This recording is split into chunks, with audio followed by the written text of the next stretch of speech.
Good morning, good afternoon, good evening, depending on where you are in the world. And welcome back to the stream. Today we are going to be picking up where we left off with our set item Warlock.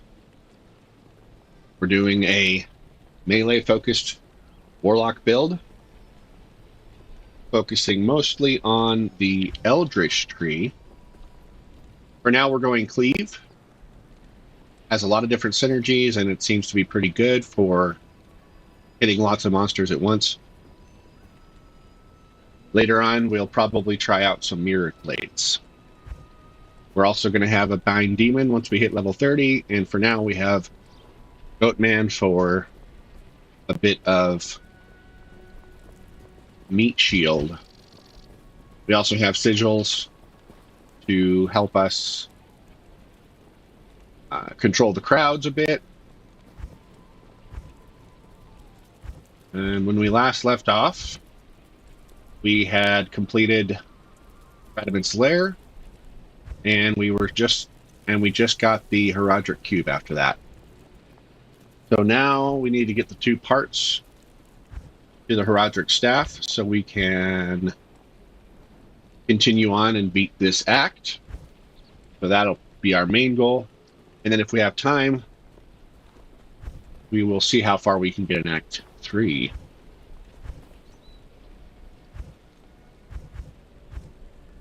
Our mercenary's got a Talbow, Arctic armor, and this random helm I found. Pretty basic gear. And the 2 sets we're using are the Bane set and the Horazon set. I found on other characters and put into this character's stash. We'll use the Bane set until we can equip the entire Horazon set, at which time we will retire this set. I'm going to try and use the dagger for as long as I can, but once we get the whole set, I'm not going to hold myself to having to use it the whole playthrough. But if we can, we will. There are Horadric Cube recipes that you can upgrade set items with. So if we need to make this a better dagger, we can do that. But we will see as we go along. For now, we're using the Bane set until level 67, and we're not anywhere close to that. So we have a while before we have to decide. But with all that out of the way, let's get into it. Greetings.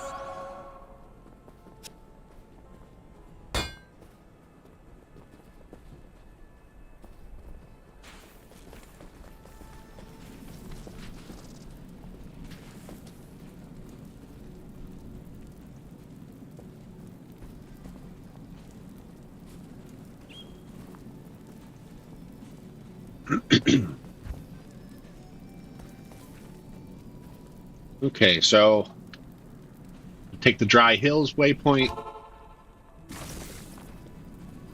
and we will look for the entrance to the next area. It's going to be along one of the walls. We need to get to the Far Oasis. Light belt set item on practically the first pack. Or I should say literally the first pack of monsters. Okay, got a nice little boss pack here.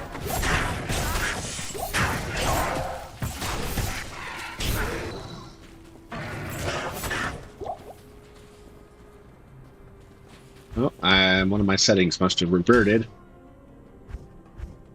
I like to have the setting for showing items on the ground be a toggle. I can just turn it on, and then if it's in the way, I can just turn it off for a while. One less button I have to keep remembering to press. It's nice. I play on controller primarily, which does have its limitations, but I find it to be more comfortable most of the time. Although I will use keyboard and mouse for certain things. When I was growing up playing this game, we didn't have an option. It was keyboard and mouse or nothing.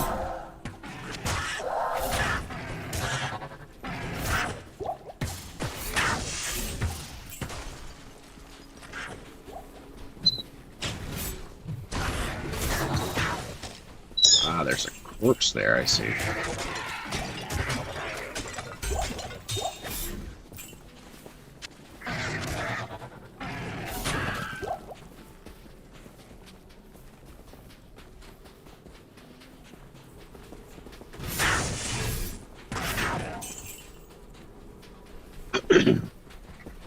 Okay, so these cliffs in the maps, Far Oasis and Lost City, are usually have cliffs. As you can see, we do have a teleporting skill, but because of how it works, if you throw a dagger, you can't actually teleport up the cliff unless you're at the stairs like this. So, oh, I see the next area on the map. That's right. I think I found it on our last session. Oh, there we go.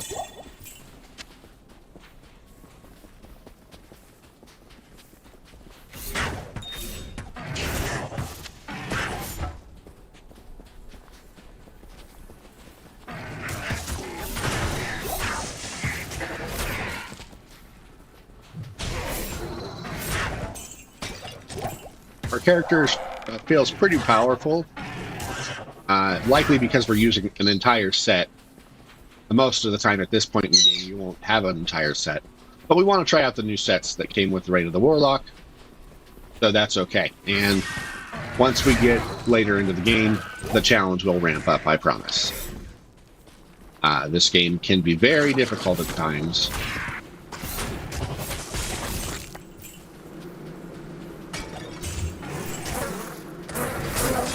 Just a reminder, I am playing with a mod that gives me better drops. There are a couple different mods, actually. Links in the the list of mods in the description all can be found on Nexus Mods, and I'll add the links at some point so that if you want to go check them out yourself, there's an easy way to get to them.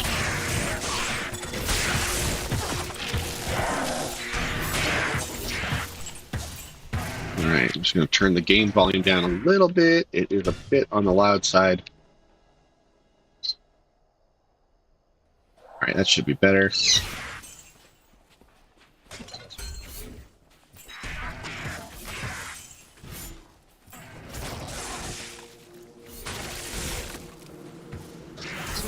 Boss pack of itches.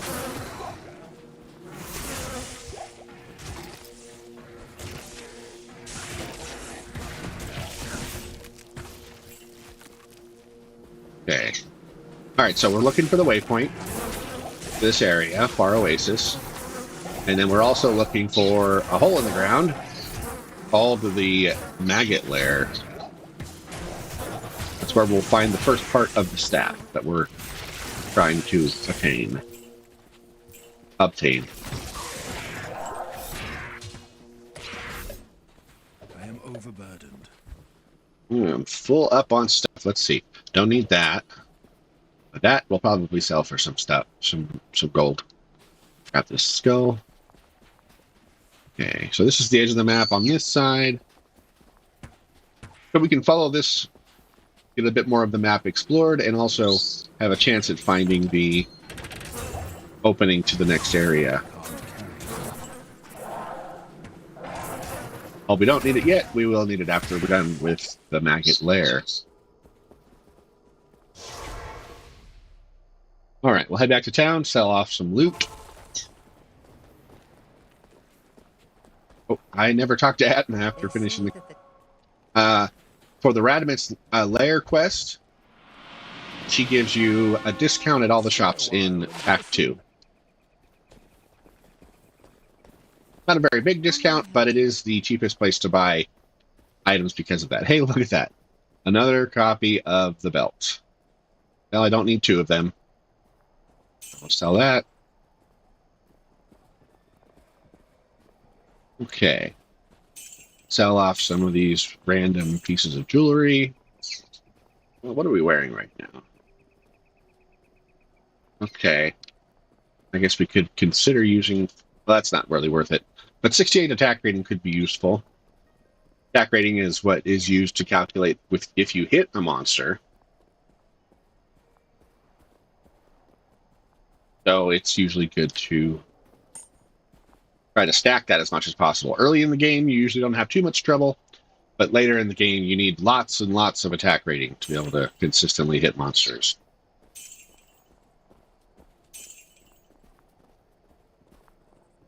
This one sells for 10,000, which is the cap in Act 2 normal, so we'll hang on to this until we can get the max amount for it.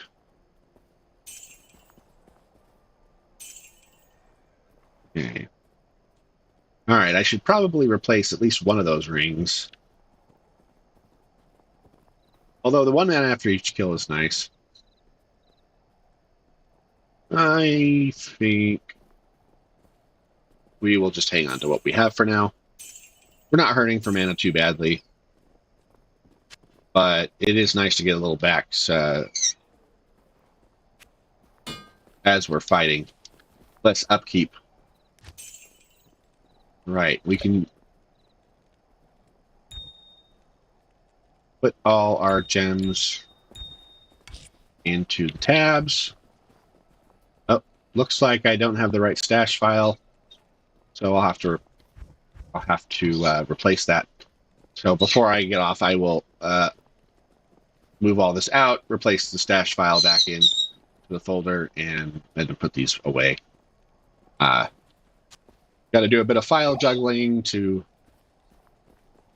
keep all my characters separate. All right, so I'm putting this in the stash. And on we go.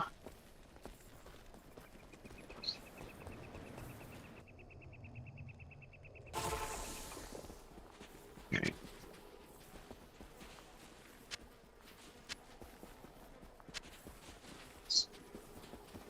We'll keep following this wall.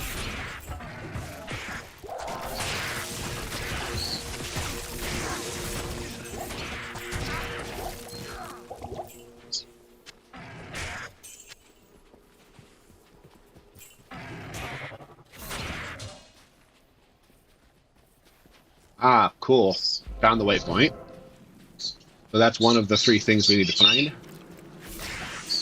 Looks like, yep, this is the entrance to the next area. So now we know where to go after we're done with the maggot lair.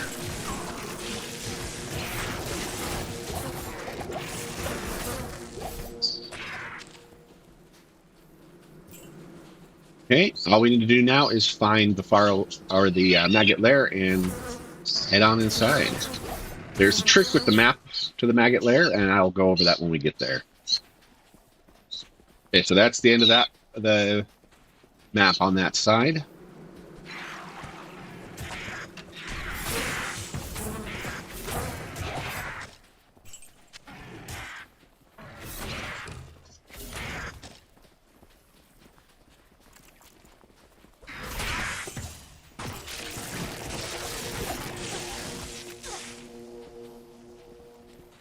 Those bugs that shoot lightning out of them are a little scary, or can be a little scary, but they also yield an unusually large amount of XP.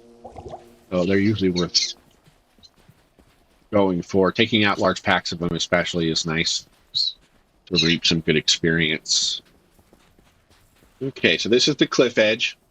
There's another part to this area up above it, but we will finish exploring the bottom in case the maggot lair is down here. There's the stairs to get back up there. It looks like we're pretty much, yeah, we've explored the entirety of the area down here. So looks like the maggot lair is up the cliff.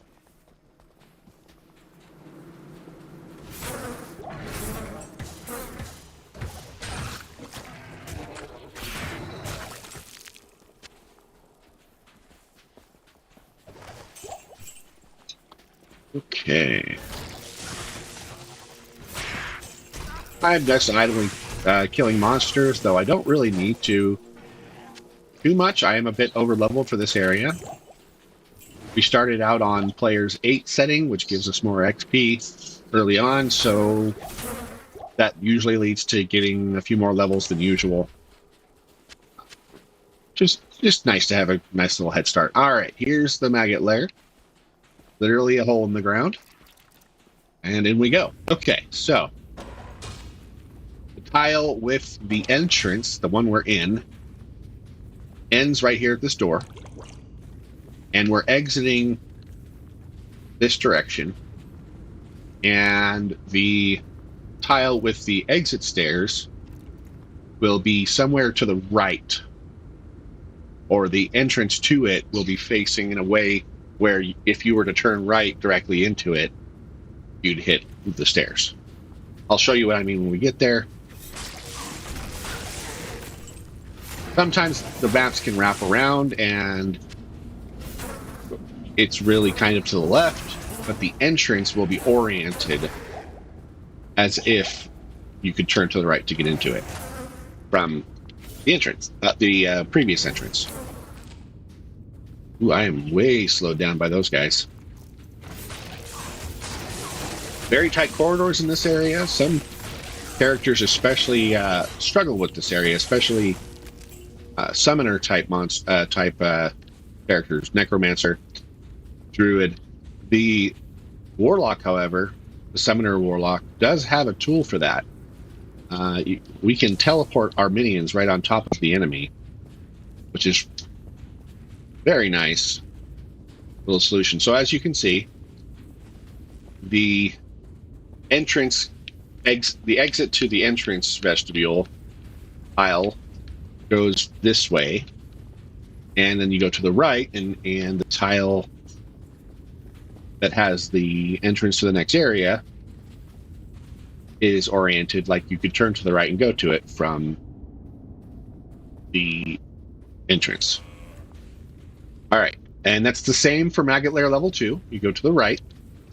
Maggot Lair level 3 is a little different, and we'll get to that when we get there. Feel free to leave any questions you have in the chat, and I can answer them on air to the best of my knowledge.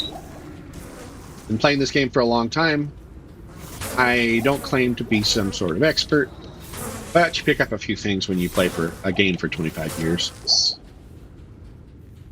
Of course, not 25 years straight, but I've picked up the game over and over several times throughout the years. It's one of those games you just kind of keep coming back to if you love it, like I do. So there we go. Entrance went this way, and we turned to the right, and here we are. Maggot Lair level 3. Now, from the Maggot Lair, this tile ends right here. And so, it's facing this direction. The area with the boss and the part of the staff we need is going to be straight across from this, or oriented straight across from this tile.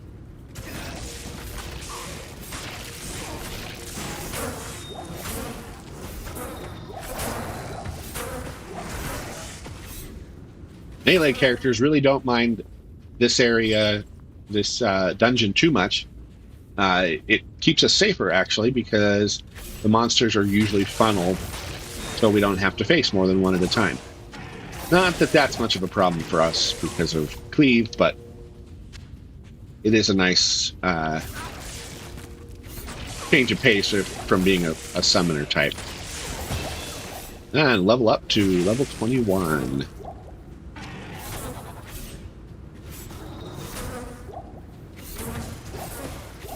All right, bugs are dead.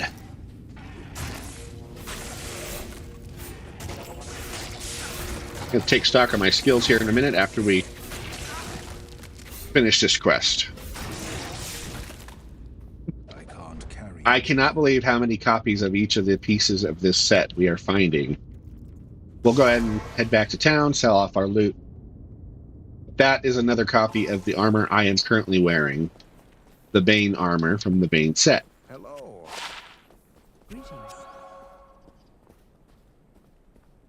All right, so that sells for max, so we're going to save that for later.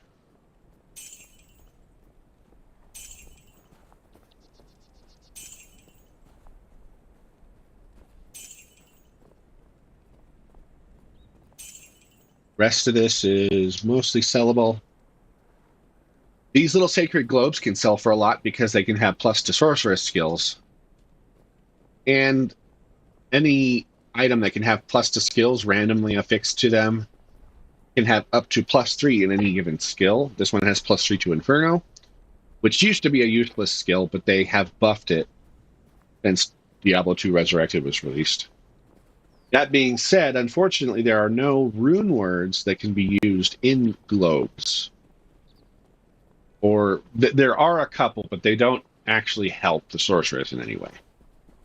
So, unless you get really, really crazy rolls on a magic globe, they are usually not very good. Of course, with the exception being set and unique versions, they can be pretty good. This could be good if there was a rune word that could go into it, but there's not. And so it's just good for cash. +3 to spear mastery, 2 sockets on a helm. That's pretty good if I'm doing a spear barbarian, which, hey, maybe I will. So I'll hang on to that for now. It's also got 11% enhanced defense on superior item. Notably, rune words, that is gear where you put runes in a certain order to make a special item, a special unique item, have to be put in either into gray text items. So you can see the name of this is in gray, Superior Horned Helm. And its name is gray because it has sockets. If its name were blue, it would not be eligible to be a rune word. Blue items being magic items, or even rare, set, and unique items, some of them have sockets, cannot be used to make rune words. Even though they can have sockets. That is one of the common mistakes newer players make, is trying to make rune words in items that aren't eligible. It'd be very frustrating to waste your runes on an item and pretty much get nothing out of it. I don't need that, so okay. And we'll put the items for other characters into the shared stash. Deposit my gold. Fell off this ring, don't need it. And I think I'm going to sell these off because it looks like we're getting to the point where we don't really need stamina potions anymore. And we do have a couple on our belt if we happen to need one later. Checking on my quantities, everything looks okay. As a melee character, you want to repair your gear every time you come back to town, or most of the time, because melee characters tend to wear down, especially their weapon, very quickly. And also their armor tends to get worn down faster than other characters because they take more hits. Okay, so back into the maggot lair. Pick up that armor.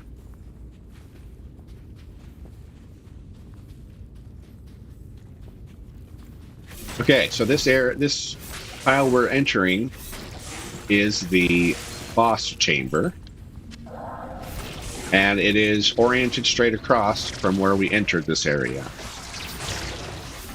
Goldworm the Burrower is a one-of-a-kind monster, a seemingly large version of the sand maggots.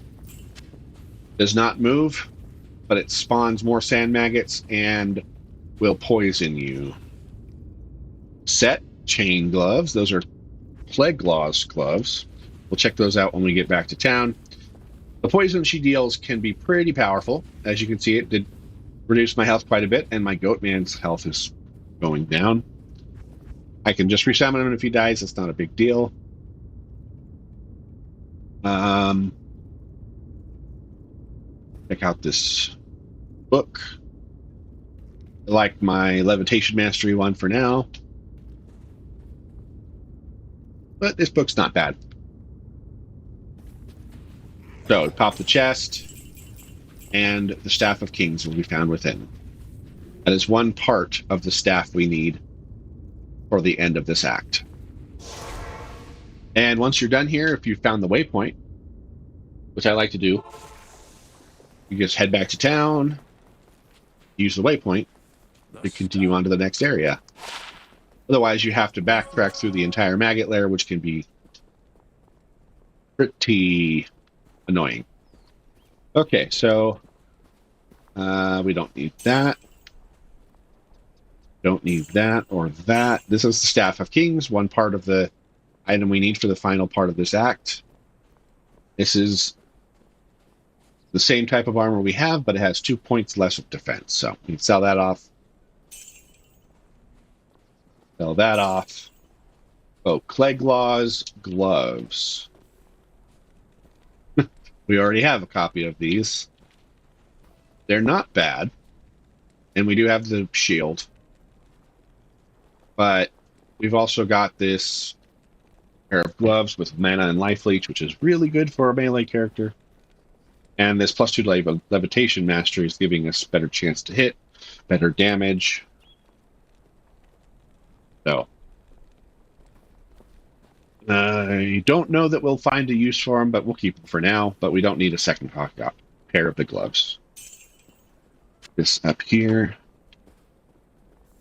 Okay, so now we need to go to the Lost City, which is the next area. And from there, we need to find the Valley of the Snakes, which is the next area beyond that, in which will be the Claw Viper Temple, containing the second part of the staff. Here we are in the Lost City. Momentarily, a quest event will happen every time you enter the Lost City for the first time in a difficulty. Darken the day, but my deeds will not be hidden. So as you can see, the sun has been blotted out.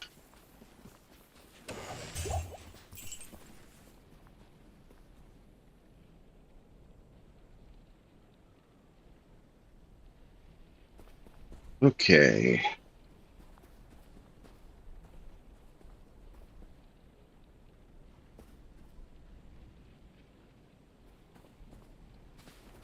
So, hey, will you look at that? This is the entrance to the next area. But I do like to find the waypoint before I go. Not that we necessarily need it, because once we're done in the Claw Viper Temple, we'll be going to a different part of the map altogether.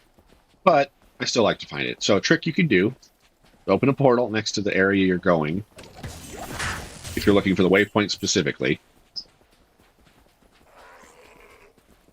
And then rush to find the waypoint. And I'll show you what next. We're just going to run past monsters. We don't really need the experience right now. And try to find the waypoint. This is one of those instances where we might need a stamina potion, so it's good we have a couple still. Another thing to note is when you're looking for waypoints, they'll always have torches on either side of them in this area. Same with the Far Oasis in the Dry Hills. So if you see a torch, check it out. It might be one of the two that are next to the waypoint.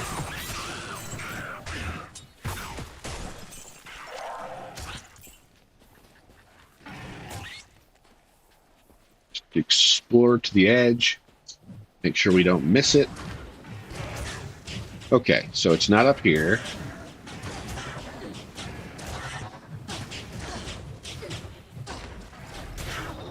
Use my teleport skill. Unfortunately, on controller, it's harder to control. Harder to control on controller. So here we are. Here's a torch. There's a torch, and right in the middle is the waypoint. So if you open that portal, go back to town with the waypoint.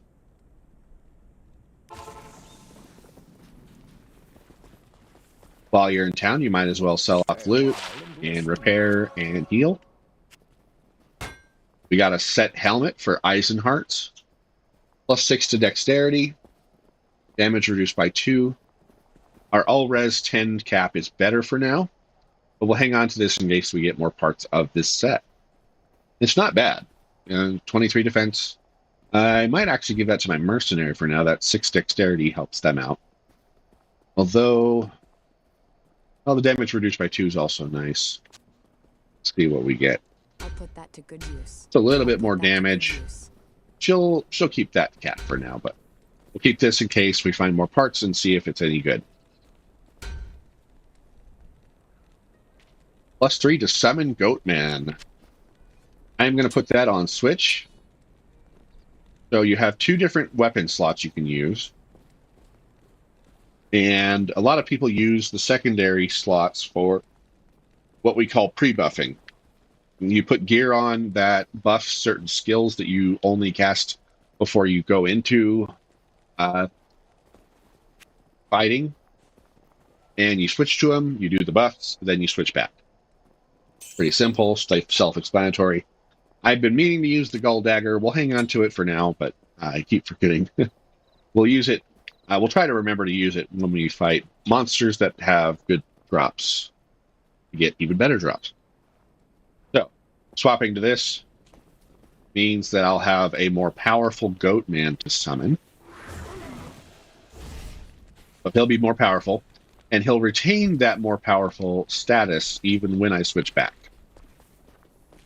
It's a little bit of a buff, because especially since I'm not putting a lot of points into the Goatman, he will start becoming less effective as we go along. So as you can see, we open that portal in the Lost City, and it is present here in town, so we can head right back and go straight into the Valley of the Snakes.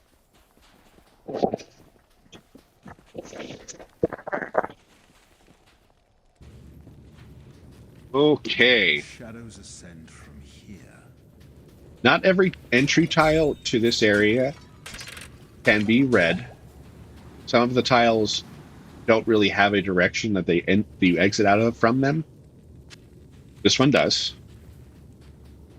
This little area here that goes out into the main hallway is the barrier where these pillars are.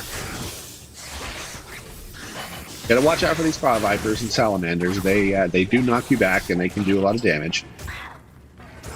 Nothing we can't handle, though. So, this is the barrier. As you see, you come out into this hallway in this direction. Then you'll want to go left.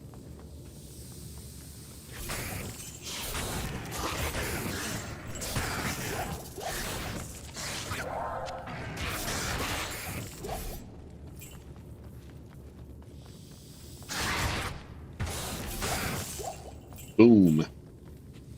Got him. All right. Well, the left path led me back around in a circle, but that's okay. The orientation of the tile with the stairs will always be the same, but it won't necessarily be directly to the left. Kind of a funky little quirk.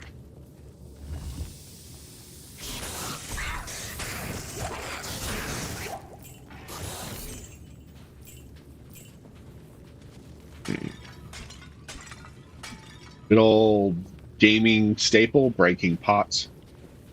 Or in this case, urns. Which is, a type of pot.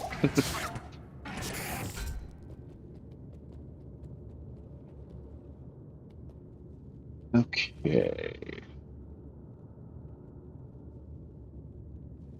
Check out this wolf head. I'm sure we can find space.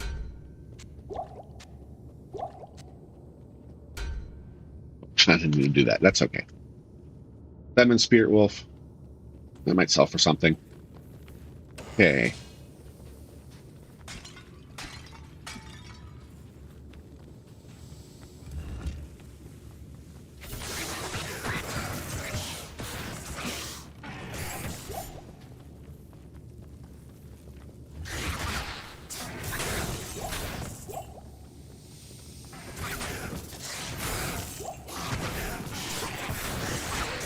Lots and lots of snakes. Good thing I'm not Indiana Jones. Okay. Although this would be a good setting for an Indiana Jones film.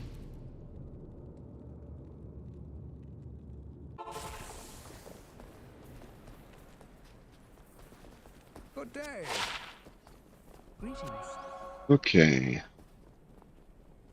Guess we didn't need to hang onto that. Not worth anything. 3,000 for that, though.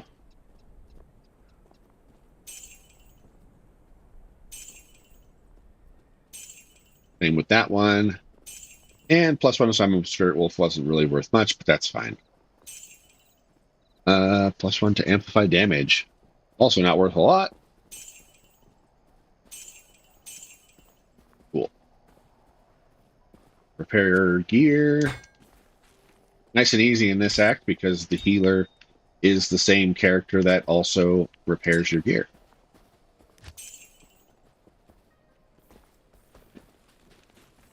Back into it.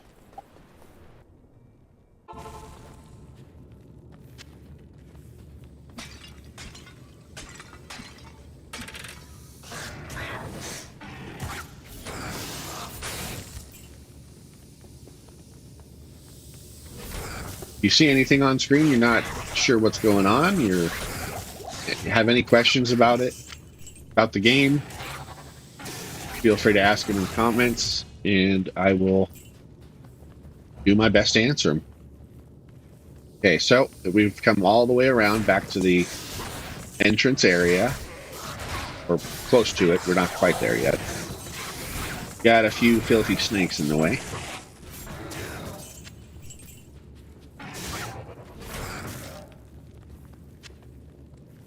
But here we are. This is where we entered the area. So, since we know that the tile is going to be pointing from the left from the entrance, you can go up and then try to go left. Can't do it here either. This map is a pretty weird one. It happens. The randomly generated maps can sometimes have strange orientations. And it is occurring to me that I may have got this map wrong. It might be to the right, but we will see.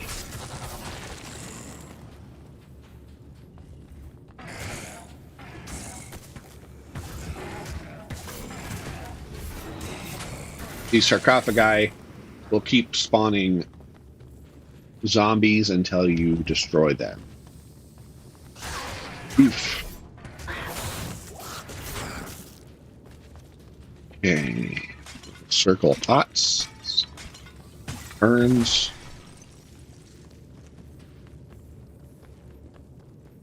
Okay, so turning to the left here.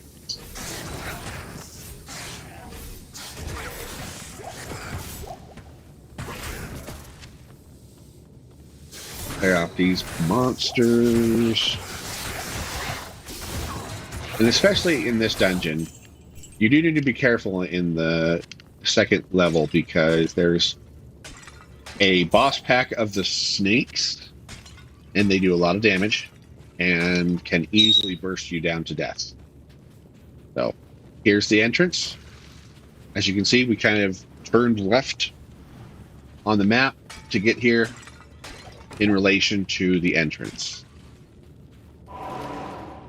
So thing you can do is, in case you do end up dying, you can open a portal back here on the previous level just to have a way to get back easily if something goes wrong. Fangskin is the boss monster that's always here. Well, we made short work of him. Unique ring mail, cool. That's actually a pretty good set of armor for mercenaries. I can't use it since I'm using the set, but that'll be a nice little upgrade for my mercenary. We'll check it out when we get back to town. So this map, the second level of the Clawvivor Temple, is always the same. Always this same little box shape. I can't carry any more.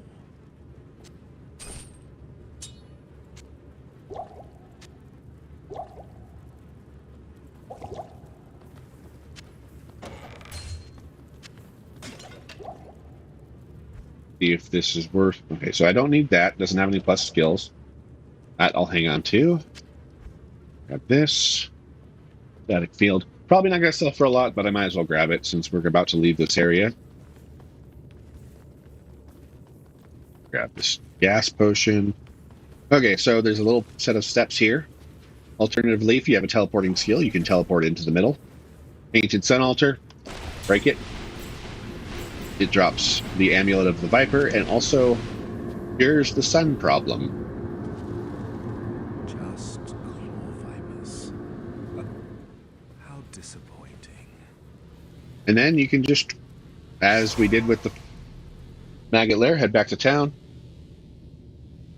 and continue our quest elsewhere. Second act is pretty interesting. Once you get the Claw Viper amulet, which is the headpiece to the staff we're trying to make, you don't actually continue past it. You actually continue in a different area, which I will show to you. But we do have the quest items now. Put them both in the cube. Hit the transmute button. And you've got the Horadric staff. Not a terrible weapon, actually, but it will be used up once we get to the final boss of this act. That's our gold dagger. We don't want to sell that.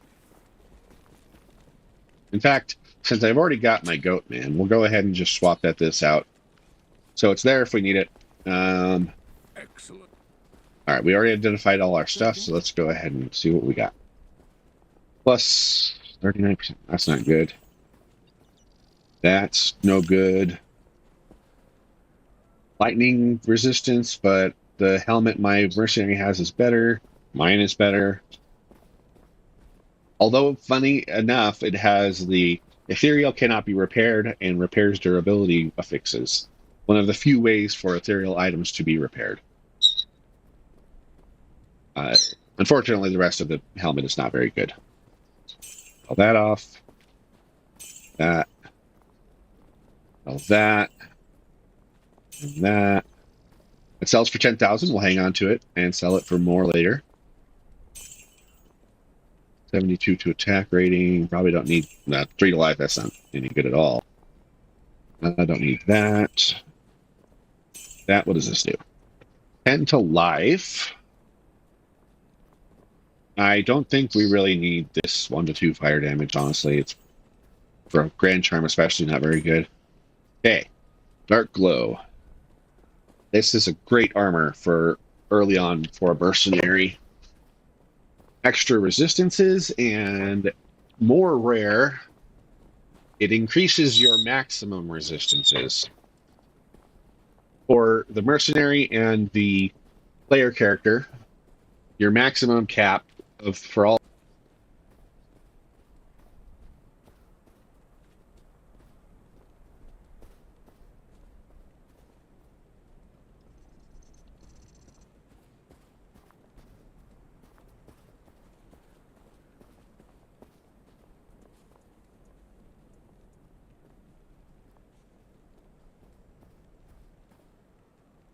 defense, less chance for them to hit.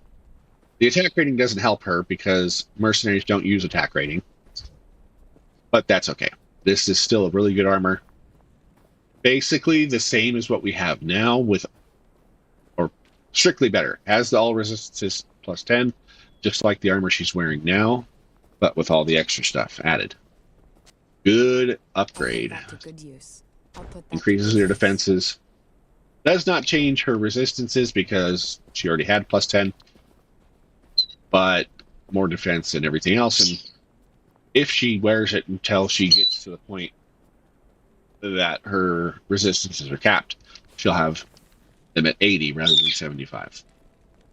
Hang on to the Arctic armor in case we need it later for anything. Probably not, but you know, I'm a bit of a hoarder when it comes to this game, so I'm gonna do it anyway.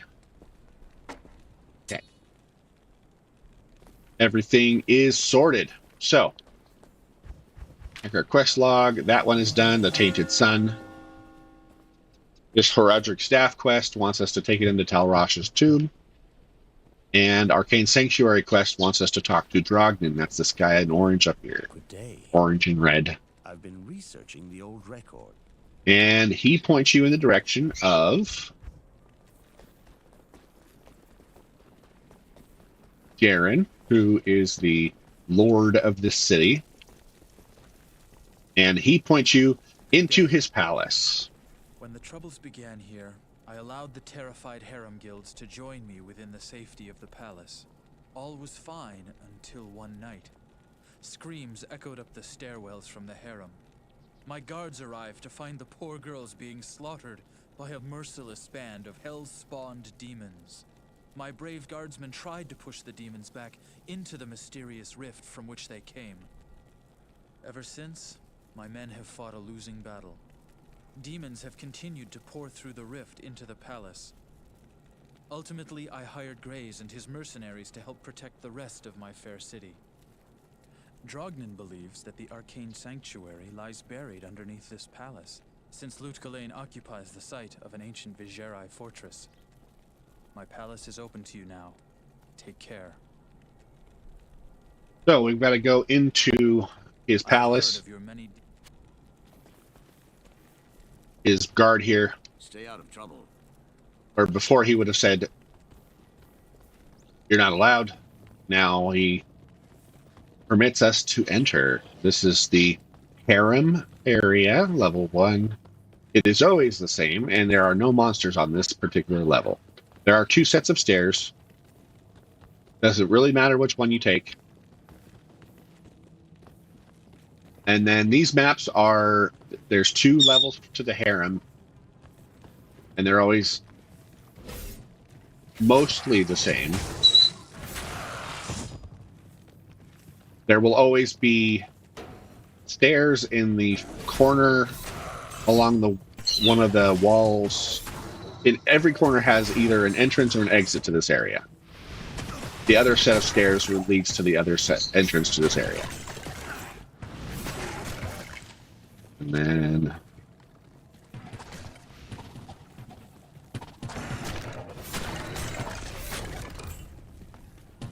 you enter in here, and this is the opposite corner. Not opposite corner, but the one of the corners, and it has entrance to the palace cellar, level 1. These maps are also square, and will also have that same rule that their stairs will be in the corners. There's not a lot of variation to these maps, but they're pretty easy to navigate.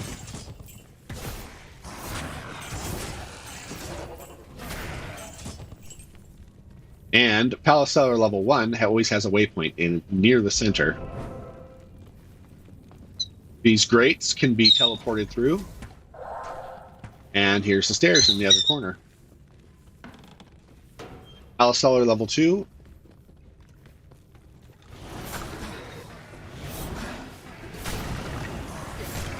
Another set item. This is another of the Plague Law shields. Boy, that is a lot of monsters. Got him. Okay. Zombie head, strangling gas potion, battle staff, fulminating potion, heal up, grab a healing potion, and another one. Alright, good.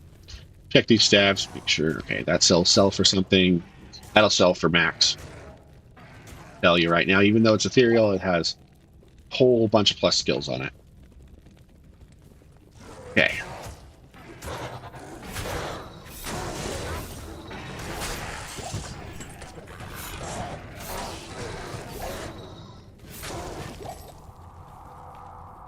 Check out this green glow. It's just a bunch of poison mage art skeletons. And there's a boss pack even, nice, of archers.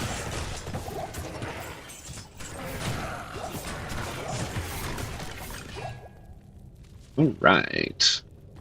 Easy peasy lemon squeezy. once again, head toward the corner.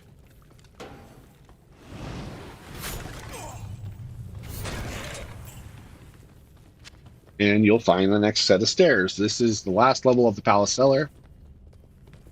Palace Cellar level 3. This is where you will find the entrance to the next area we are going to. Head into this area here.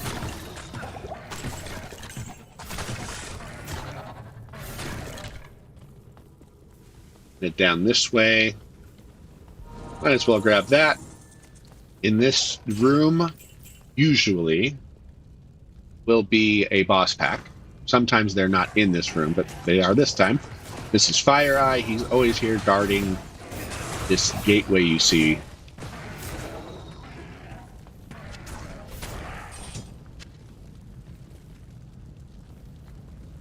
So, this is a gateway. Portal. Press interact with it, and it takes you to a new area. Arcane Sanctuary, one of the This realm must be what remains of Horazon's mind and soul. one of the cooler areas in the game, as you can see. And it was created by a character named Horazon from the lore, who happens to be the character whose armor I'm going to be wearing later in the game on this character. Okay, so there are 4 paths. 3 of them are dead ends. 1 of them leads to the next area. There is no way to know which way is right. You just gotta keep exploring them. Notably, though, the waypoint is here in the center. So if you get to a dead end, you can just town portal back, go to the waypoint, try the next path. Teleporting skills are quite useful in this area. Another area with relatively narrow pathways. They won't let you fall off, don't worry.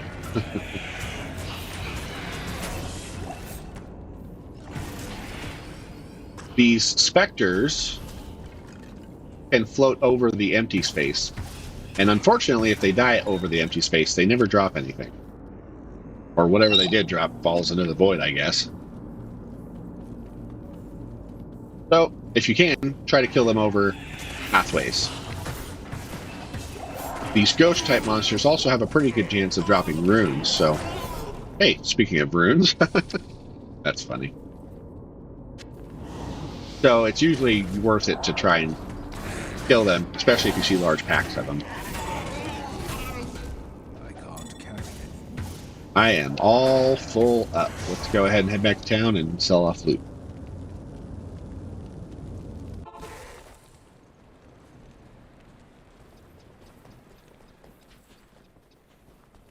Greetings. It is an honor to serve you.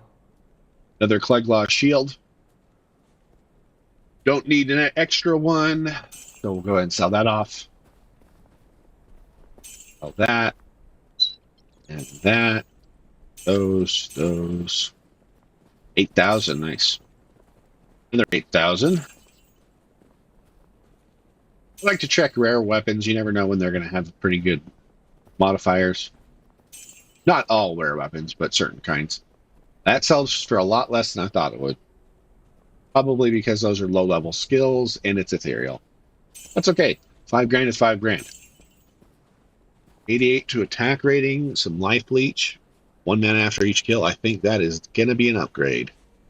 Swap out our triumphant ring of remedy. Sell that off. Getting that life leech, extra life leech is really nice. A little bit of attack rating is also useful. Stuff. Good stuff. So, I always hang on to jewels for crafting later, which we will cover at the point at which we start using crafted items. Okay. It's like my boots could do with an upgrade. So something you can do is check out Elzix over here Welcome to the desert rain. and look at his boots. And as gloves, while you're at it, they can have Magic Find affix on them or some resistances, which are pretty good early on. I like to go for Magic Find because I'm a Magic Finding greedy gremlin. And then if they don't have what you want, you can actually re-roll the shops by leaving the area and coming back. There's a couple different ways to do that. You can use the waypoint to go to a different area. You can go into the trapdoor to the sewers and leave. Or you can exit town and then come back in.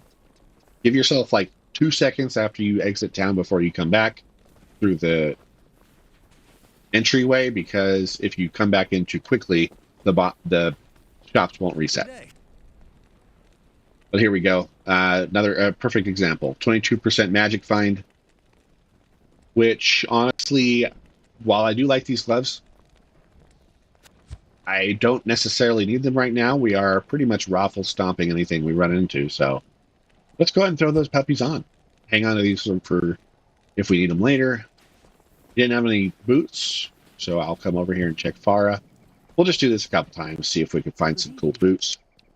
But we're not going to exhaust it hours and hours trying to find some cool gear. Not really that necessary early on.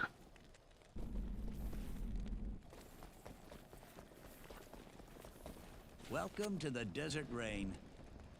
Okay, nothing here. An easy indicator that they have Magic Find is they will be glowing in yellow like this most of the time.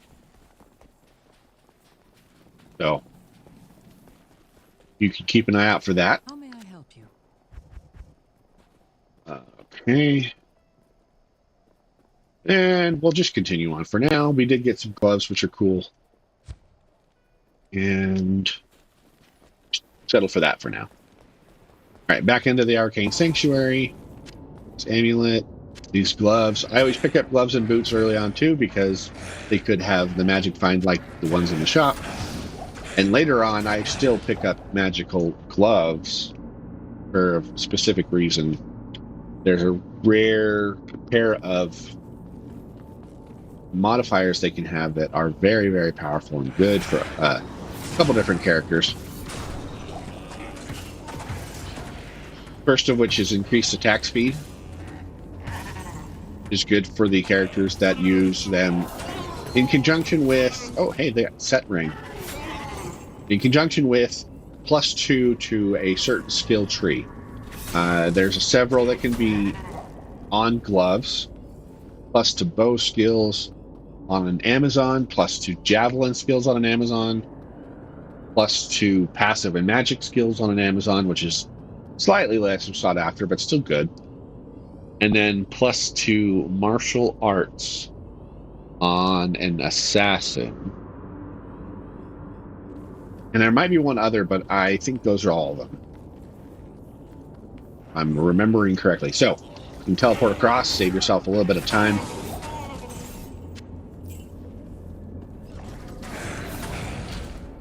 If you have a teleport skill. Alright, so this is the end of this pathway.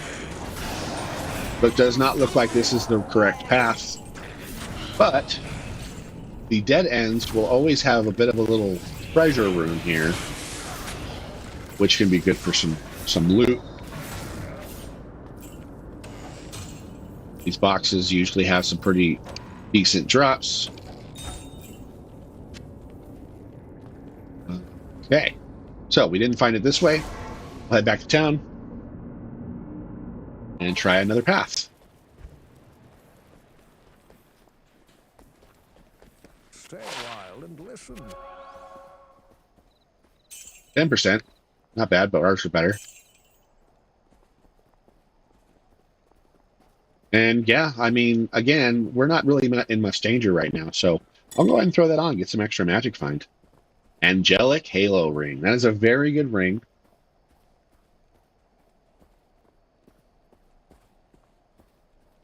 They are a well-known pair, the Angelic Amulet and the Angelic Ring, that can help you with attack rating throughout the game. With those two combined, you get +2 attack rating based on character level, So it scales throughout the game.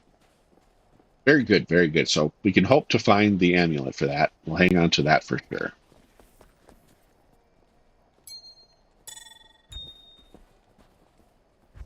Okay. Throw my gold in the stash and back to the waypoint.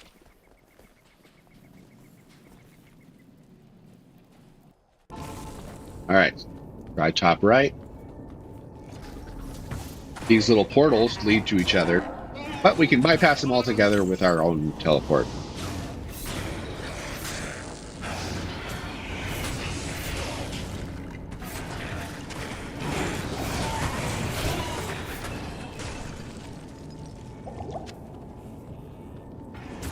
Should grab that portal. We are actually running a little bit low on hit town portals, so we'll grab them.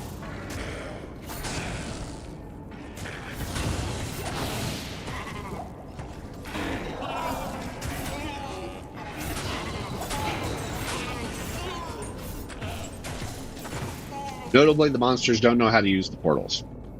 You never have to worry about them portaling on top of you.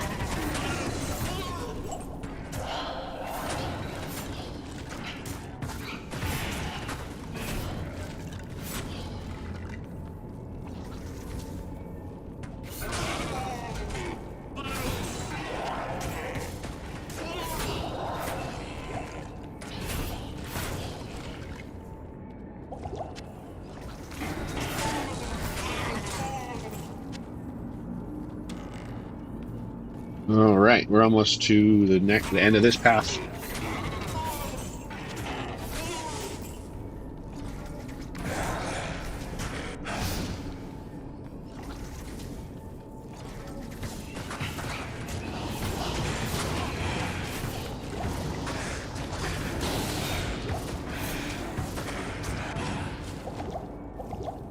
Not enough mana. Okay, looks like this is also a dead end.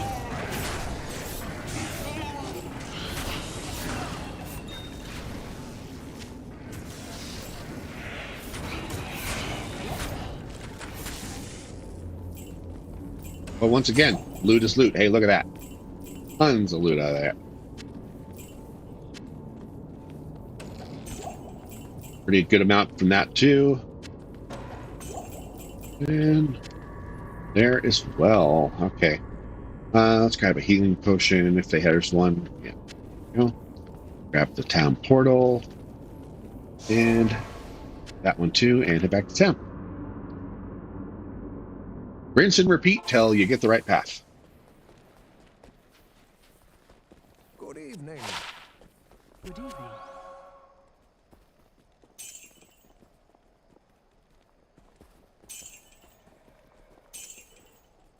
And you can just, you know, sell your loot as you go, so you don't risk getting full of gear or of loot. Poison length reduced, that's not really good. Okay. Here. Throw my gems in their storage. Next path.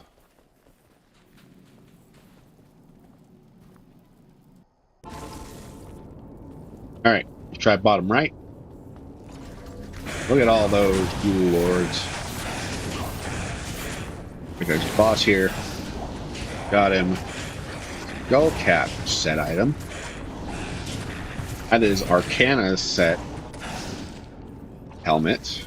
Check that out in a bit.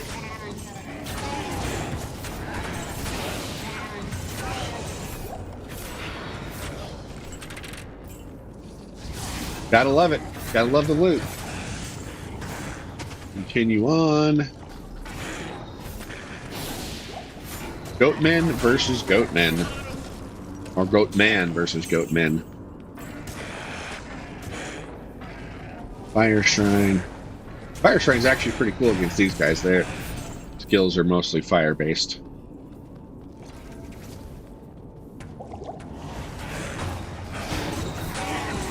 Ooh, yeah. Multi-kill. That was a weird glitch. Like below the platform. That's not supposed to happen.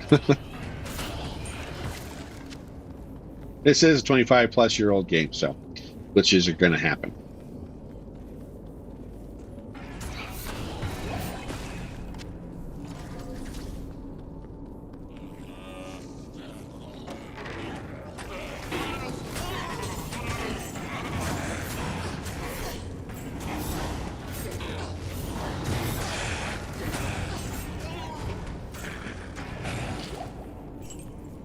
All right. Almost to the end of this path.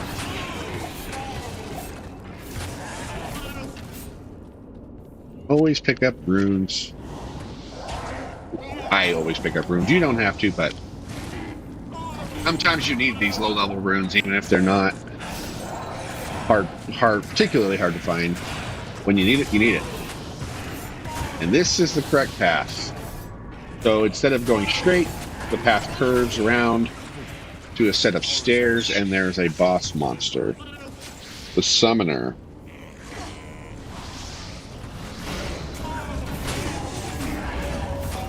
He is a glass cannon by a quintessential glass cannon. He's very easy to kill, but he does a lot of damage if you're not careful. For those of you who don't know, he is actually the sorcerer from the first game, the playable character. Another tragic fate for the heroes that defeated Diablo the first time. Horazon's journal you can read if you like, but notably the thing to know about this area. This will give you a symbol in your quest log. That symbol is the symbol of the true Tomb of Tal Rasha, in which lies the final boss of the act. But if you come back here later and you want to fight the boss again, it's no longer in your quest journal. So the way to tell what the symbol is without that is to look at the floating symbols. None of the floating symbols will be the correct symbol. So by process of elimination, there are 7 symbols, 6 floating. Whichever one is not floating is the correct tomb. So we got circle, square, triangle. This is a kind of a cross-looking thing. The V shape. The smile. I kind of call it a smile. Then this one you can't see because there's a corpse there. But it is a circle with a... So it's a combination of these two symbols. Circle with a smile underneath it. I call it the Cyclops smile. Is the correct tomb, because it's not one of the sigils floating here. And quest log, there we are. Circle with a smile underneath.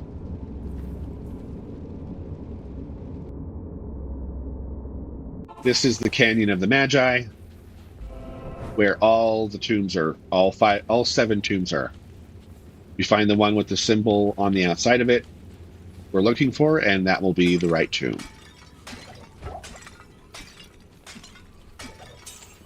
This map is always the same. Honestly, I never memorized the location of each of the tombs, but the map's not very big, so it's not a big deal. Pretty easy to just go to where all the tombs are until you find the right one. I hope that... The tombs are always in the same location, though, so if you can memorize it, you can always know which way to go. Arcana's Helmet. Replenish life 4, attack it takes damage of 2. Again, we'll hang on to it in case we find more pieces. +3 to Bone Spear. That is not terrible. I'm going to save it to sell. If this had 2 sockets, it would be extremely good. There's a rune word you can put in wands. That happens to be focused around bone skills. And Bone Spear is usually your main damage dealer if you're playing a Bone Necromancer. So you want a wand with 2 sockets and +3 to Bone Spear to have the ultimate weapon. That can even last you through to the end of the game. Fortunately, this only has 1 socket, and wands can only ever have maximum of 1 socket. Sadly. That being said, there is a way to continually farm for them easily. If we ever play a character like that, I'll show you. That's not the only item you can do that with. Okay, so we got Chthon's amulet. Unfortunately, we didn't get the angelic amulet. But again, hang on to this in case we find more pieces. We're finding oodles of set items.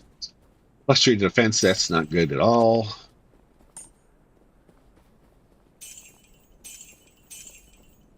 Plus 2 to dex, don't need that. So these both sell for 10,000. We'll save those for now. Save that. And we're good. Okay. That away. Ruin some gems away. Okay. So, in preparation for the final boss, Greetings. an advisable thing to do is to grab some thawing potions.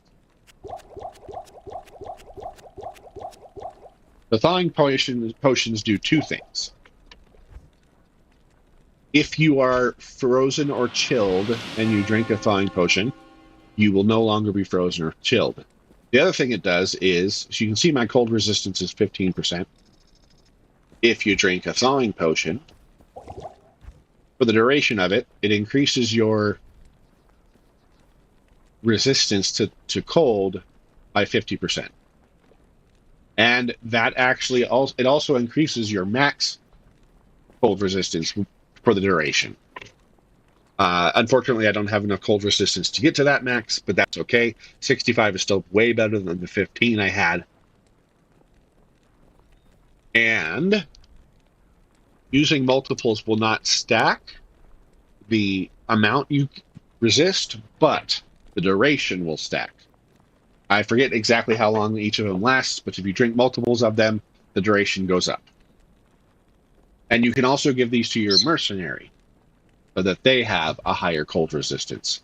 So if I hover over it into my inventory or go to my mercenary and hold A to use it on my mercenary, suddenly her cold resistance is 90%. So she's getting the plus 5% cap from this and the plus 10% from the potion, meaning she'll have 90% cold resistance going into this fight. And the boss in this act does do a lot of cold damage. So, good to have. Alright. Back into the canyon. Oh, that's right. I used the waypoint.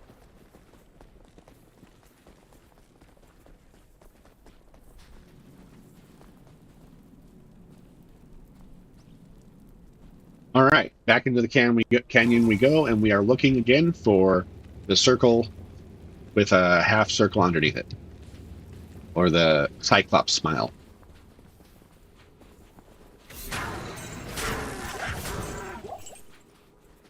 Right.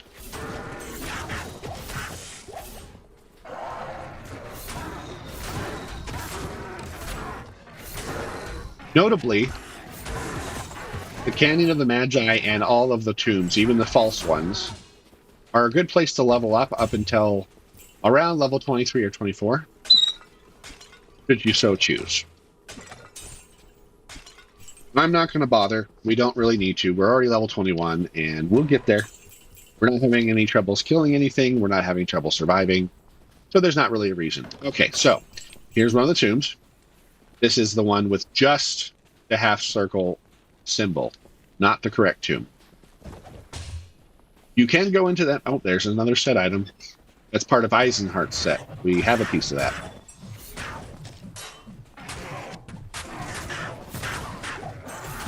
Clear out these monsters, then I'll continue what I was saying. I can't carry I'm already full. Oh, okay. Well, we don't need that. And we'll identify that to see if it's any good. Okay, we'll hang on to that to sell that. Probably should grab some keys. I haven't bought any in a while. Alright, we're full now, so we can drop the excess. Okay, So you can go into these other tombs and farm experience or just loot if you want. All of them have some sort of special chest at the end, and they in some chamber inside them. So this is the circle symbol, not the one we're looking for.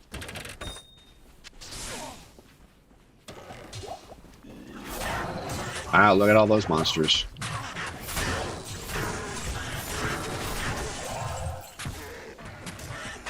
I'm overburdened.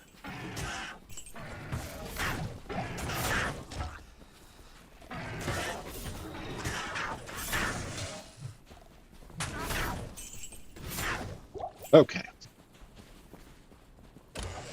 And all of the tombs are on two different walls of this canyon. We call it a canyon. It's just a big box, but whatever.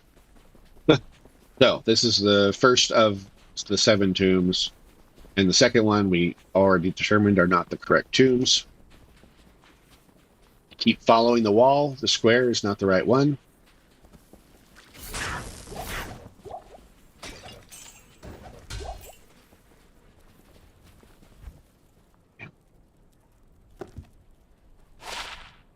Hang on to that to sell. Hang on to... No, don't need that.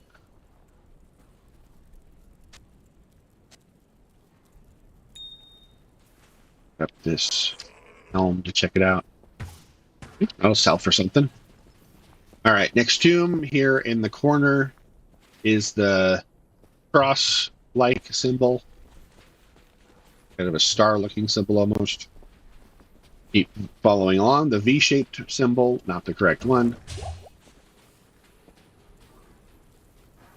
The triangle is not the right one, so I think that leaves one more, and it'll be the correct one. Here we are. As you can see, fallen over symbol on the ground, and this pillar over here. Circle with a half circle underneath. In this tomb, if the map is correctly laid out, you can go left to find the chamber that you need to find. Although that might be it back there. I could be wrong. We'll check it out.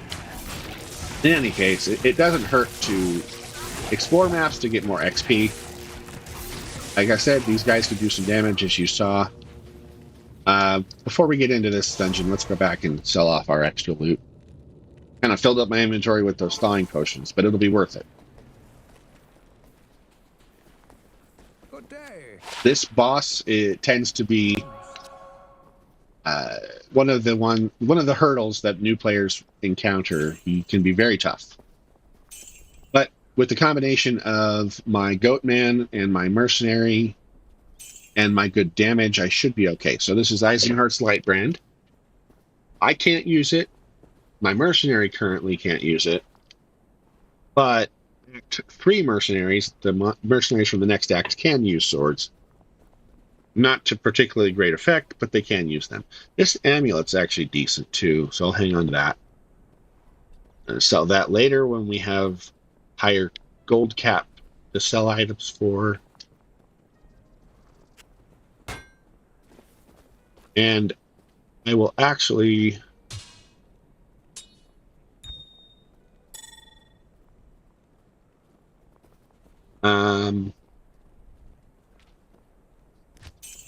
No, we'll just continue on. I was gonna put the flying potions away, but that'll take a few seconds, and I don't really want to do it. That's fine.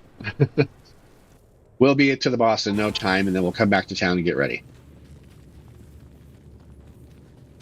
Nope, I didn't want the bow.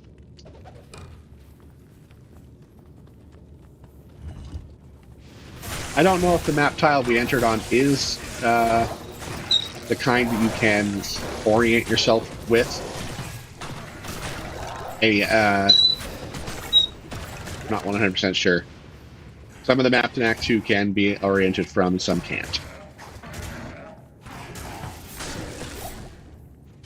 So if that's the case, even though I do know it's left, it might not be left of that tile.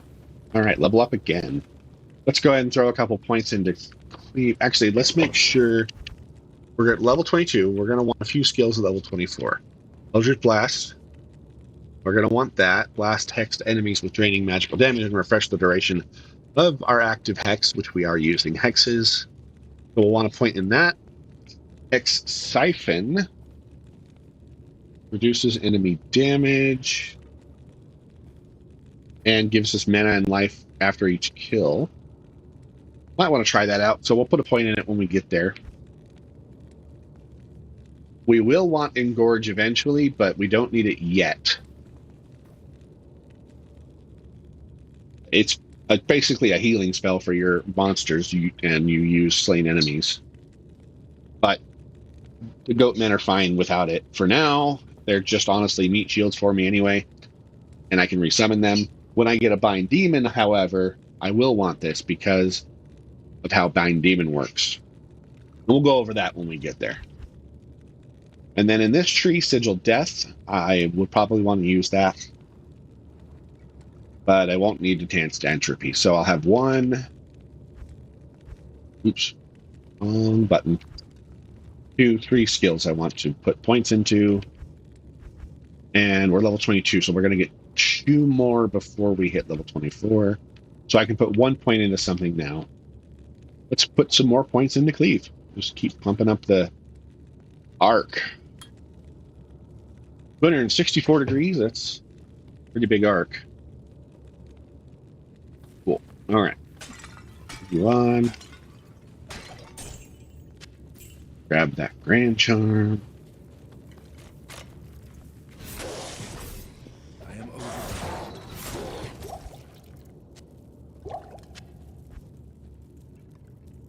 Shoot a Bone Wall.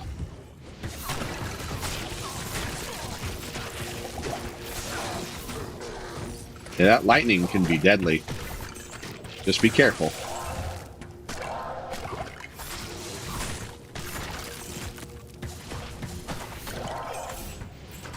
Run in here and try to take care of the Unravelers.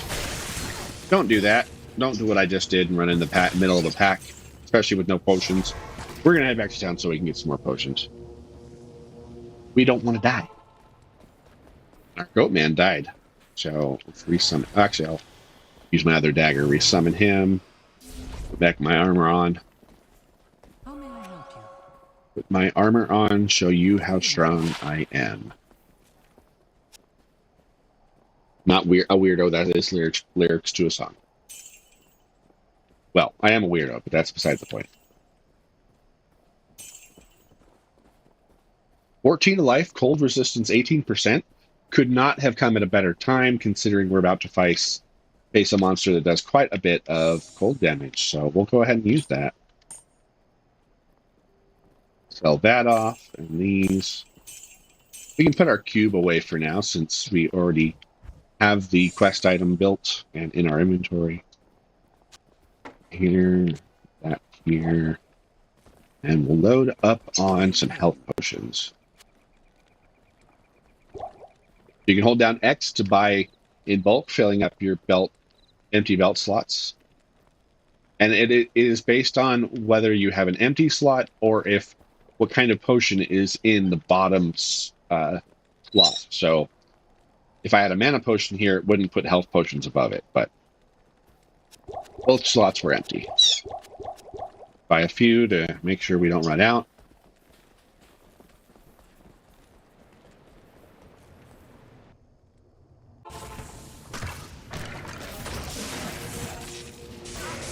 Take care of these Unravelers.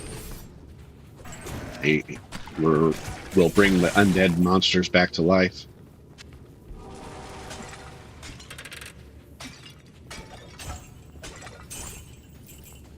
Zombie head. +2 to dim vision. It doesn't sell. The other one didn't sell for that much. And that's the same tier of skills. So we probably don't need it. Okay. Alright, so we hit a dead end.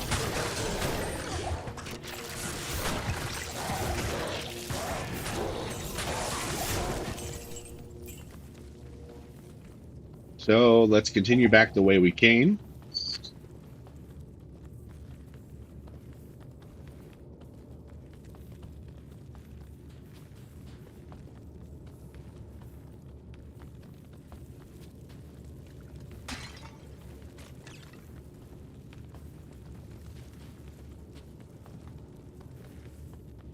All right, we're back to the entry.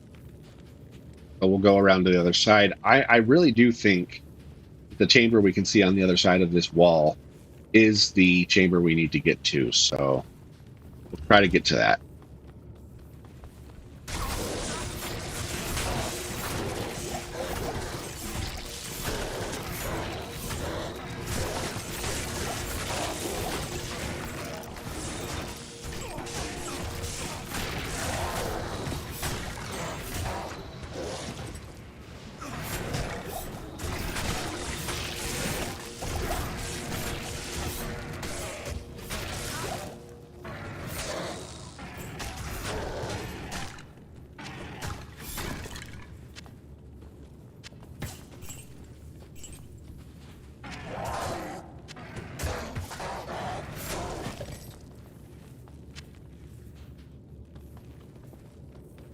Okay.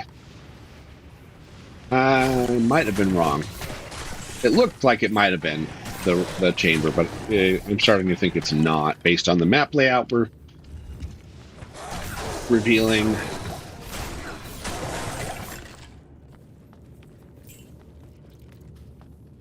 No, it is not. That's okay. Like I said before, monsters are experience.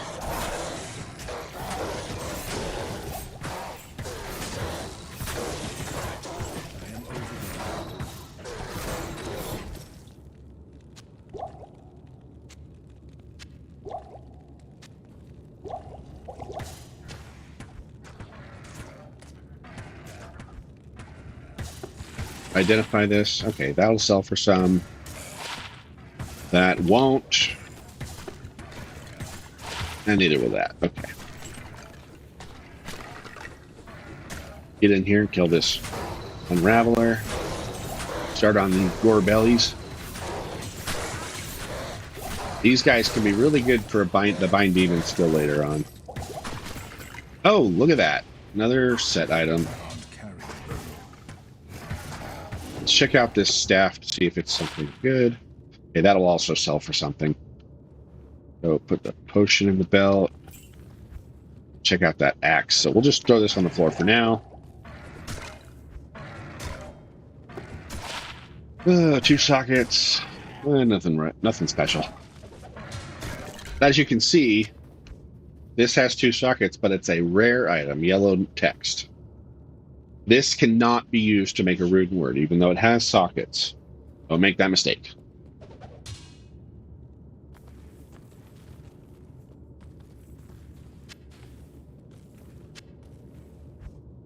Pick up some healing. Okay. All right. It looks like it did lead to the correct chamber, though. This little bendy map layout here that kind of wraps around here is the entry to the area we need to get to. That is the chamber with the orifice. We need to stick Talrash's staff into the orifice. We stick it in there and transmute, and here we go.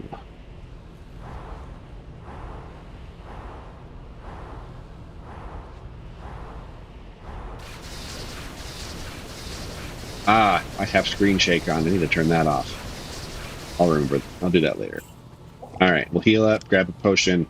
All right, so I'm going to drink half of these so that I get a nice long duration. And then I'm going to give the rest to my mercenary. Thank you. Thank you. Thank you. Thank you. Thank you. Thank you. Well, we know she's grateful. Okay, so we have a few potions. Always open a safety portal, unless you're playing hardcore, because if you die, you die, so. But if you're not playing hardcore, open a portal in case you die. This boss is pretty tough. We will use all the advantages we can. I'm going to go ahead and add my hex. I'm going to refresh my Goatman and my shield.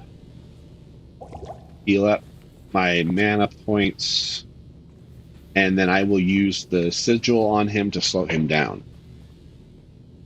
He will appear immediately after I go through this portal. So 3, 2, 1.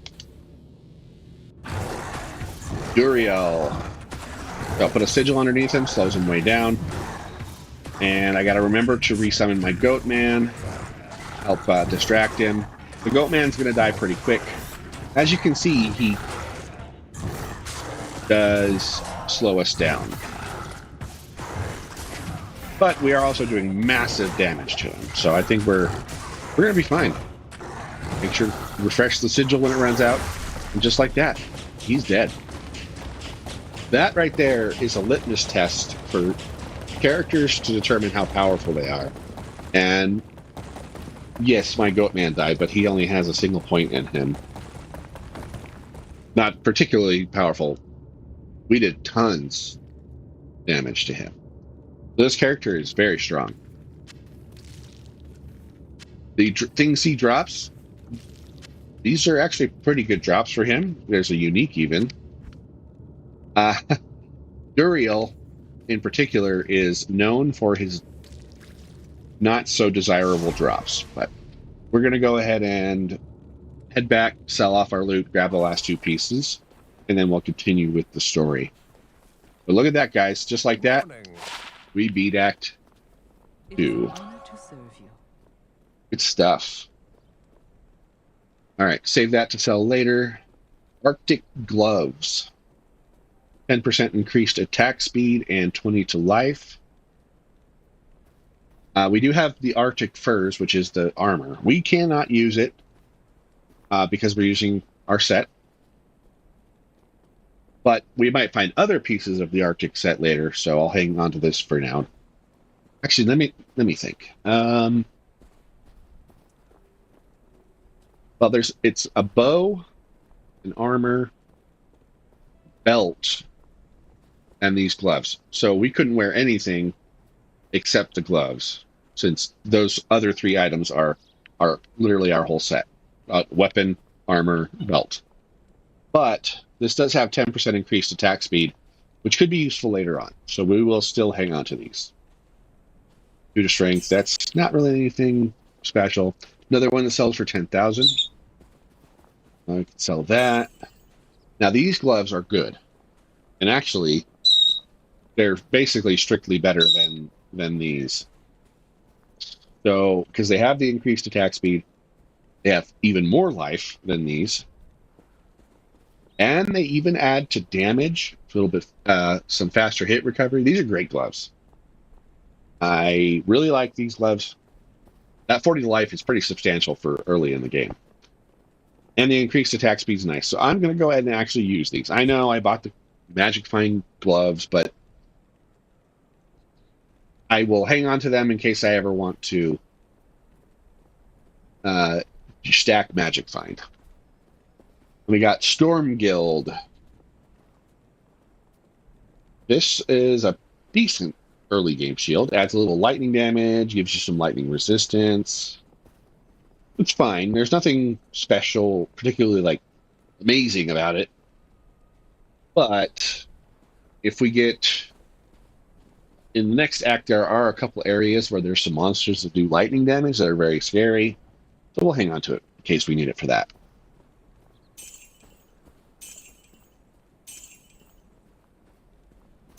I can justify hanging on to loot all day. Let me tell you. Okay, put those away, and that away, and that away, and move this, put those away. And we are going to grab all the things that sell for more that we hung on to because we are about to go into the next act where there's a higher cap on how much vendors will buy items for. I don't know if they're... Yeah, I think all of these... Although we do need room for the stuff on the ground in Uriel's chamber, so... Just drop these potions, though. We're not in any danger. And we'll be able to buy better potions in the next act. I think it was an armor and a bow. So, bow can go here.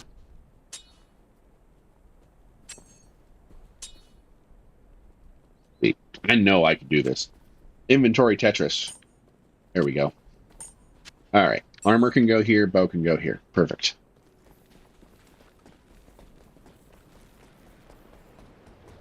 Okay. Back into Talras's chamber. So, in the story, we were trying to find Baal and take him out here. But, as you can see, we fought Duriel instead. His opening line, you can actually see in the chat log, looking for Baal. Yes, we were.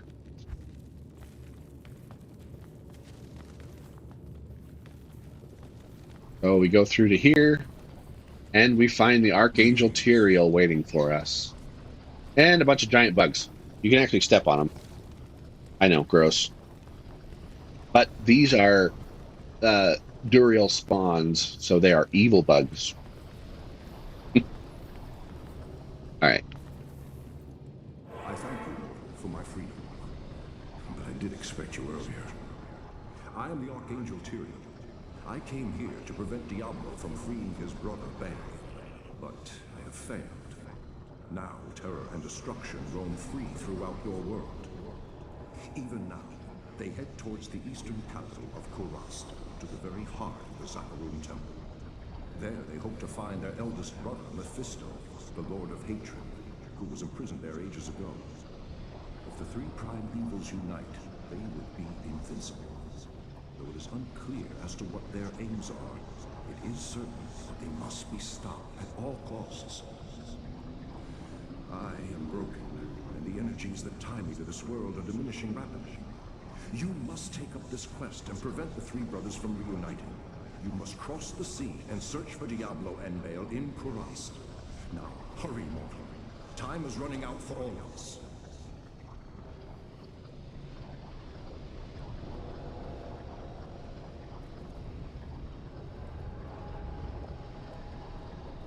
So, we are going to the Kurast area, which is much different from the area we are currently in. Right now we're in a desert area.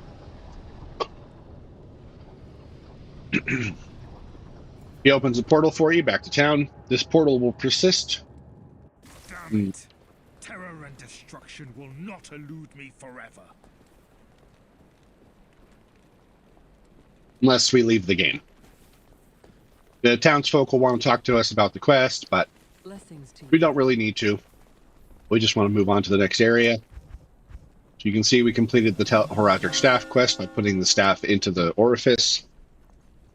And the Seven Tombs quest tells us to talk to Jaren, Lord of this fair city. You have done very well. Few could have come this far, let alone discover the true tomb of Talrasha. Unfortunately, I hear that Diablo and Baal have eluded your grasp. This is most unfortunate. If you wish to travel east, I have authorized Mashif to give you passage by sea. I imagine he should be very anxious to leave by now. Good luck on your quest, and thank you again for saving my beloved city. You will always be welcome in Lut Gholein, my friend. Alright, so we go talk to Mashif. He is a ship captain. And he will take us to the next act. If you would like me to play the cinematics and let the characters talk when they're talking about quests, let me know in the comments. I have been skipping dialogue because that's my default mode when I'm playing this game, since I've seen everything multiple times. But I am happy to listen to it again, especially for the sake of the viewers. So just let me know. For now, I'm going to default to letting the dialogue play and the cutscenes play.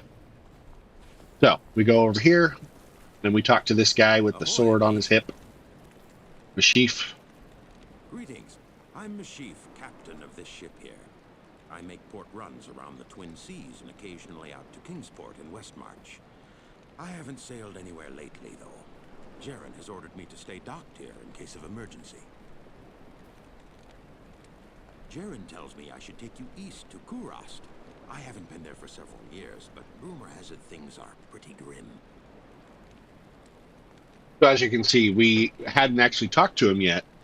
So I saw the intro dialogue, which no longer applies since he was ordered to take me to Kurast. So talk to him, click Sail East, and we'll see the cutscene. Enjoy.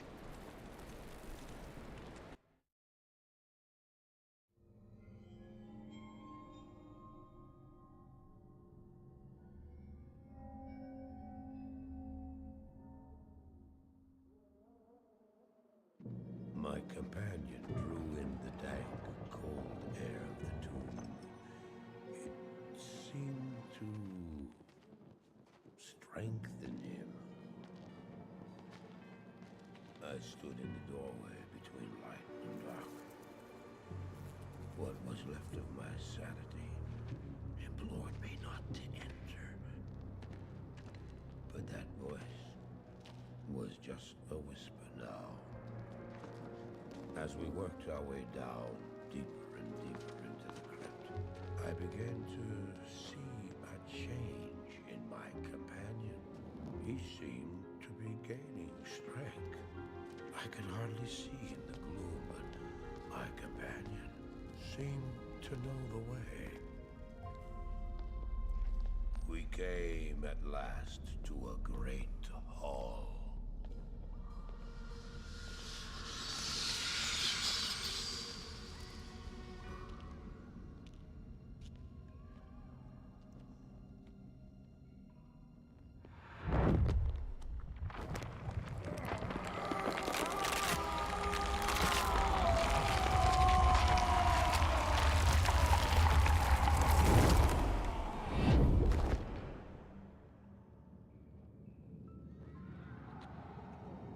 It was then I realized my companion hadn't been gaining strength. He had been losing what was left of his humanity.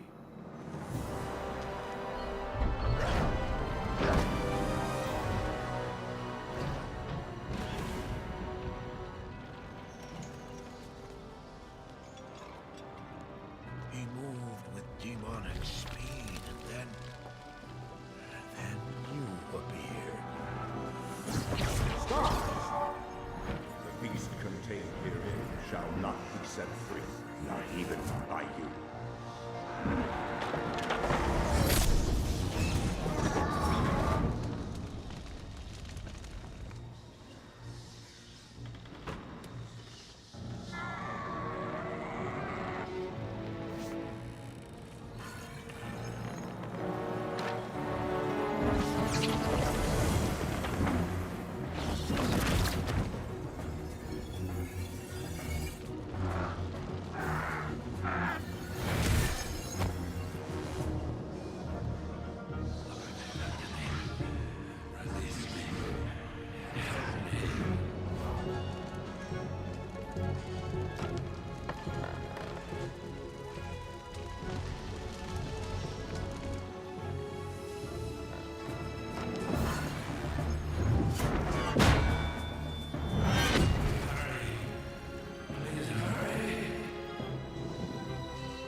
Set in motion this day. Go to the Temple of Light in the eastern city of Kurast. There you will find the gate to hell opened before you. You must find the courage to step through that gate, Miles. Take the stone you hold to the Hellforge, where it will be destroyed. Now run. Take the stone and run!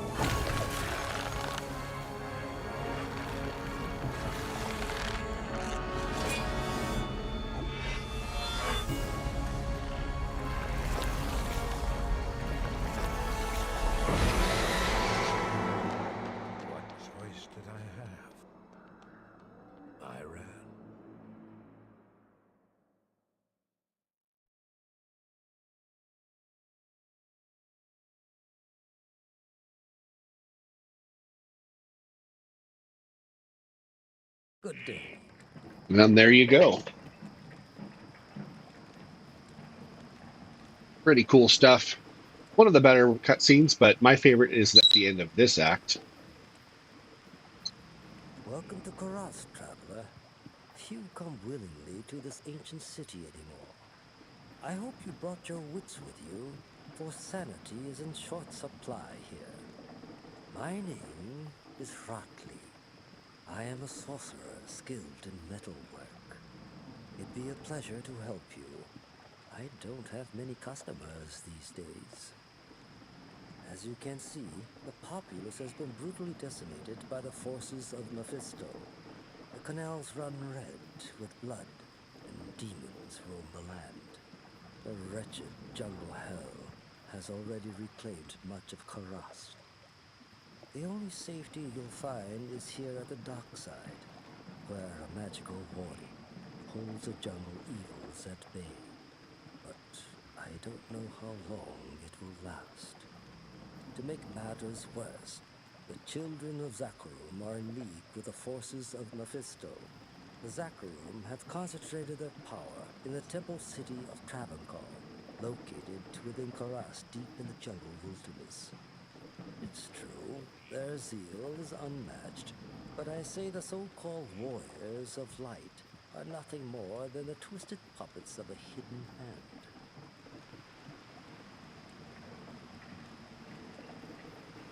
So Haratli is our blacksmith in the area.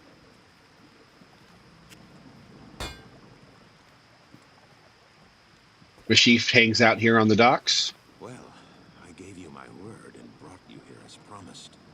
But by all that's still holy, I wish I'd never returned to this accursed place. This fetid jungle can't be the fair Kurast I left behind. I don't know what all this evil is, my friend, but it's obvious that you must stop it. I only pray that you can before the jungle consumes the last vestiges of my beloved homeland. Well, Mashif is from around here. He'll hang out here, and he'll take you back west if you want to use that path, although you can use waypoints at any time to move between acts. Get across this bridge here. The healer in town is Ormus. You now speak to Ormus. He was once a great mage, but now lives like a rat in a sinking vessel. You have questions for Ormus, and doubt in yourself. Ormus sees a strange dichotomy in you, as he does in all would-be heroes. Speak to him, and he may grant you wisdom in turn, or turn from him and seek wisdom in thyself.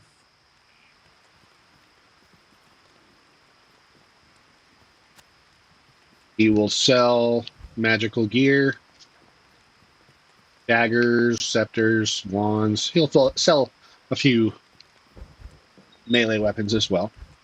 And he's the potion and scroll dealer. Let's see, do we need identifies? We do. He does not sell keys.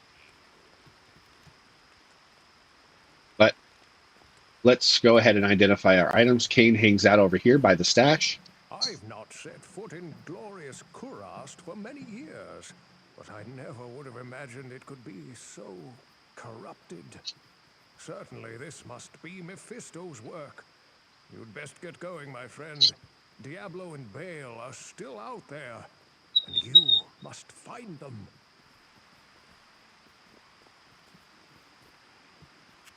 And he'll identify our items for us. You head around behind that area, go around to here. You'll find Alcor, the alchemist. Damn it, I wish you people would just leave me alone. Oh, you're new here, aren't you? I am Alcor the alchemist. I dabble in potions and salves, and I can sell you some if you really need them. But don't make a habit of coming here. I don't like to be disturbed while I'm studying. He is the gambler in town and also sells stamina, antidote, and thawing potions. Then back around here, across the bridges to this little hut, or I should say bigger hut, is Ashira. She is the mercenary purveyor in this town. Hello there. You must be a great adventurer to risk coming here. My name's Ashira, and I lead the mercenary band of mages known as the Iron Wolves. We've been hunting down demons in the jungle for months, but no matter how many of them we kill, they just keep coming. Seems this whole place has been overrun by evil. Rumor has it that you've come here to help. If that's true, then I'll let you hire some of my mercenaries. But be careful. If you piss them off, they can be worse than those monsters out in the jungle. The Iron Wolves are a type of mage mercenary. You can get fire, lightning, or ice mages. We're going to stick with our archer Ryan for now. But she's also a merchant, selling mostly melee type gear and range type gear. But we got to check out. So this sells for 15,000. That's the max that you can sell items for in Act 3 normal. So we'll hang on to this still. Same with this one. This one sells for 11,842. So we know that's less than the max. So we can go ahead and sell that now. 15,000 for this one. 12,000. So we can sell this one. Max on that. Max on that. Max on that. We can sell that one. And we can hang on to the rest. So we sold a few. You don't really need to do that, but I like to do it just to get the maximum profit. All right, we don't need that bow, and this armor is nothing special. We'll sell that off. Notably, metallic armors like that tend to sell for a good amount. They're worth picking up for the most part if you're looking for gold. Chainmail, plate mail, any kind of things like that are usually sell for quite a bit of gold. All right, so we're going to go ahead and dedicate a stash tab to the items we want to sell later. There we go. Throw our gold in the stash. And I think we're good to move on into first area. So here's the waypoint. As you can see, we don't have anything unlocked yet, but you can move through different tabs to get to different acts if you want to. Otherwise, you head down this rickety stone bridge. What is this? The Dark Wanderer? Unfortunately, we cannot interact with him. We cannot hurt him. He disappears and he spawns a pack of demons, flesh beasts. Thankfully, nothing we can't handle. Keep continuing. It's a little bit of a mystery whether that's the real Dark Wanderer or just a phantom he left to taunt us. In any case, that will always happen the first time you enter Act 3's first area. This being the Spider Forest. Thorned Hulks. These guys are big and pretty tanky usually.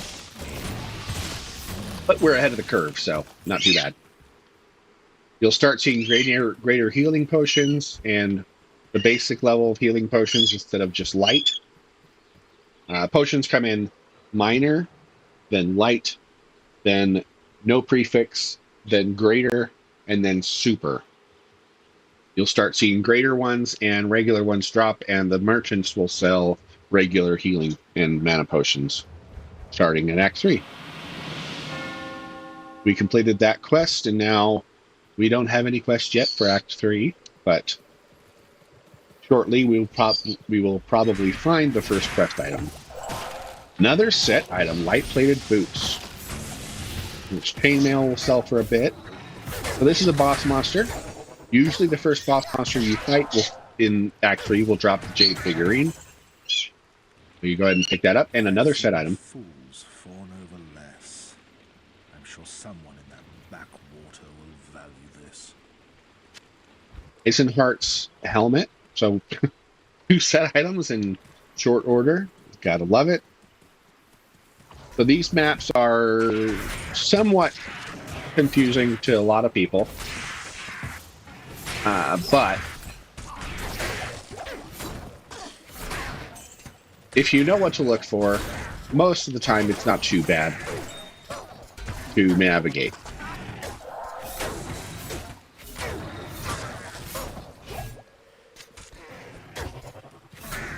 So, there will be a river running through every map up until a certain point in the areas. The Spider Forest being the first of the maps that have the rivers running through it. And on either side of the river, you'll eventually come to these areas with pillars and braziers. I believe that's what these are called. And they'll lead into kind of an anti area or an offshoot area that can have one of a few different contents. There'll be some sort of ruins, usually. Spider Forest, of course, got lots of spider webs.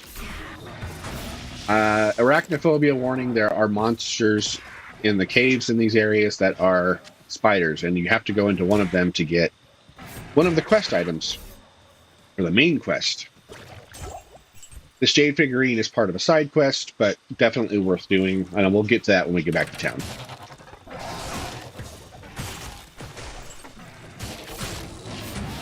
A lot of the, what do you call, poppables, like chests and hidden stashes and stuff that are in this act, you'll activate, and then they won't drop anything until a couple seconds after you activate them. So keep that in mind. Like these pillar stashes, they take a few seconds to drop the contents. Unlike regular chests, the cocoons, they all drop their stuff immediately. We'll check the stag bow out. It's probably not better than what my mercenary has, but notably, she can use Amazon-only items, so you might be able to use this. And we're full up, so we'll go ahead and head back. Kane will have something to say about this jade figurine. Back in Loot Ghislaine, Meshif told me he had a fondness for jade figurines. On his trading voyages, he collected an odd assortment of such small statues. I would show him your figurine. All right. And identify our items while we're here. We head over and talk to Meshif again.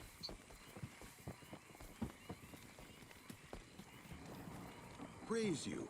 That jade figurine will complete the set I was collecting. Here, I've had this statuette of a golden bird for years, but I consider it a fair exchange. All right, so he gives us the golden bird. Go over and talk to Kane again, and he'll give us more information. I've read legends about a sage named Kuile, who studied the mysteries of life beyond death. If I remember correctly, his ashes were ensconced within a golden statuette. It was a very strange tale.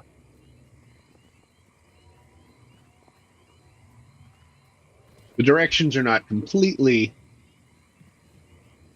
as clear from Kane, but if you look in the quest log, it tells you to give the golden bird to Alcor, the alchemist in this area back here. Good evening. Ah, the golden bird of Kuile. Thank you, my friend. Busy yourself while I experiment with the ashes within it. Then return and see what I've made for you. So there's a trick to this. He says to leave and come back later. How the quest actually triggers is the second time you talk to him after giving him the statue, he will give you the final piece of the quest. You talk to him, don't need to do anything with him, just close the dialogue, and then talk to him again, and he will give us a boon. From the ashes of Kuile, I have mixed for you a potion. And that is that quest completed. And what do we get? we get Potion of Life. You drink this potion, your life permanently goes up by 20. So we currently have 315 life. Right here, you can see that. Max 333 because of gear. And our base, that's weird. How do I have more life than I have max? Weird. But anyway. So our max is 27. Our base value is 217. Drink it. Base value up to 237. You get one of those every time you complete this quest. And there's 3 difficulties, so you get to complete it 3 times. For 20 points of life. Life is never going to go amiss in this game. Oh, definitely worth doing that side quest. I want to make sure I didn't miss any quests. Yeah, we've completed all the quests so far, and we're going to continue to do that throughout the playthrough. At the very least. That your ultimate purpose here in Kurast is to destroy Mephisto. The ancient Horadrim imprisoned the Lord of Hatred inside the Guardian Tower that is located within the temple city of Travancore. Know this, friend. The only way to gain entry to Mephisto's prison is to destroy the artifact known as the Compelling Orb. Mephisto used this device to control the Zakarum priests and their followers. The orb can only be destroyed with an ancient flail imbued with the spirit of the one incorruptible priest.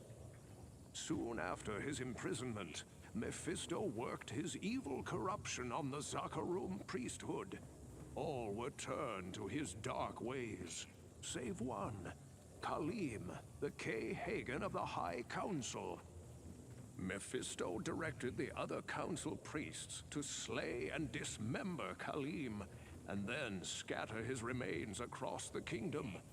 The priest Sankakur succeeded Khalim as K-Hagen, eventually becoming the embodiment of Mephisto here on the mortal plane. The corrupted High Council fashioned an orb to control the rest of the Zakarum faithful, and used their powers to hide the lair of their master from mortals. Your task is to collect the scattered relics of Khalim, his heart, his brain, and his eye. Then, using the Horadric Cube, transmute Khalim's flail with his relics. Once this is accomplished, you must destroy the Compelling Orb with Khalim's will, to open the way into the corrupt sanctum of Mephisto.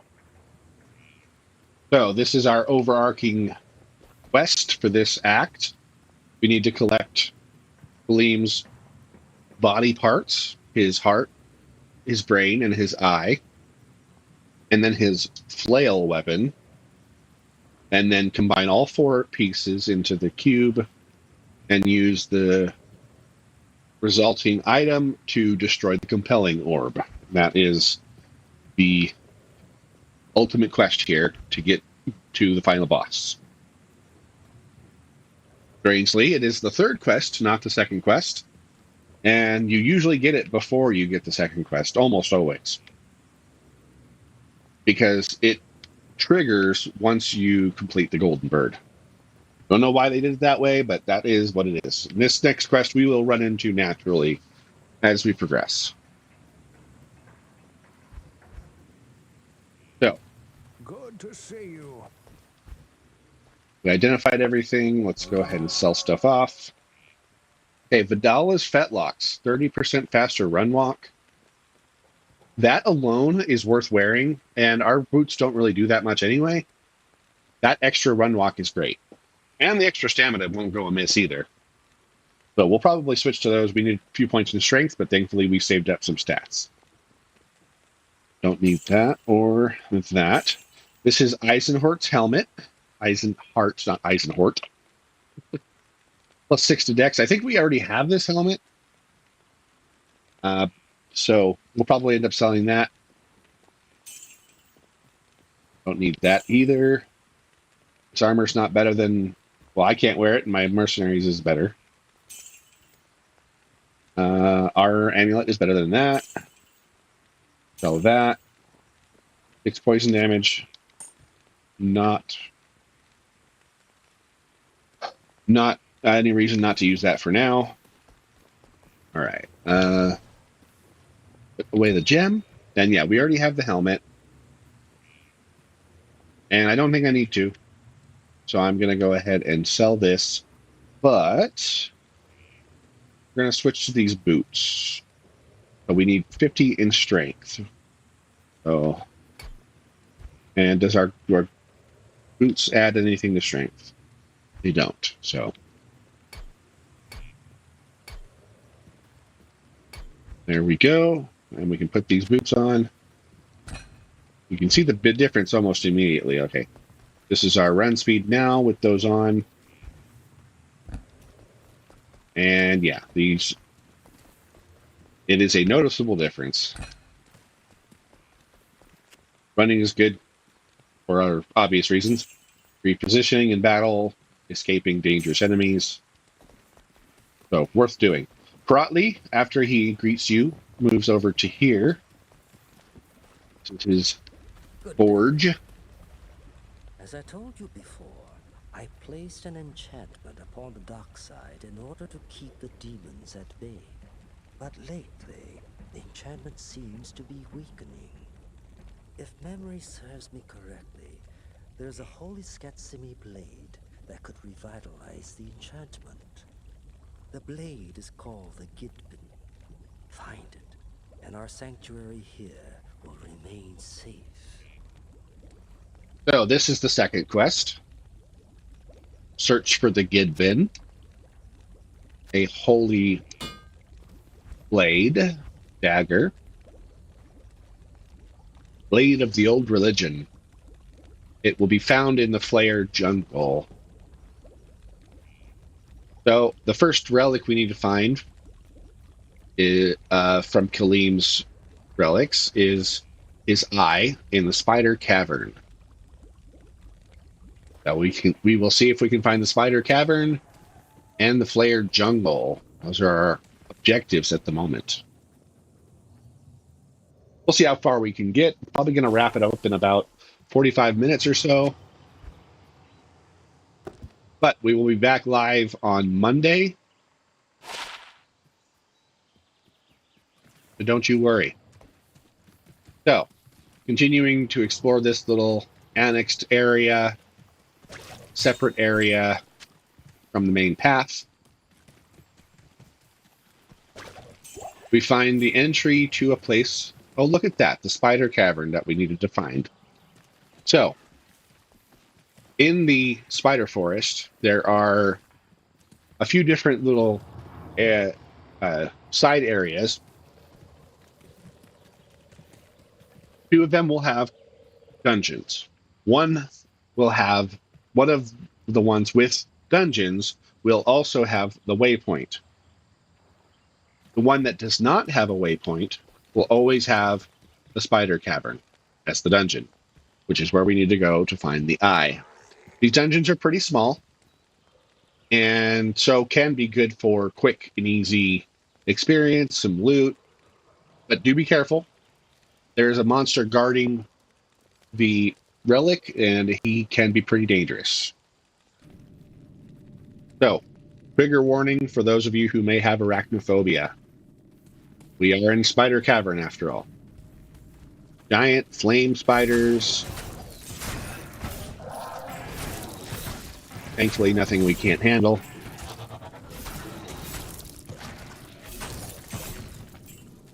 And this is Zark the Burning. He will always be here. He always has the curse to fix, which curses you with amplified damage, meaning you take double damage from physical attacks. And that combined with their fast attacking can be very scary. Thankfully, we didn't have any trouble. He did kill my goat man, though.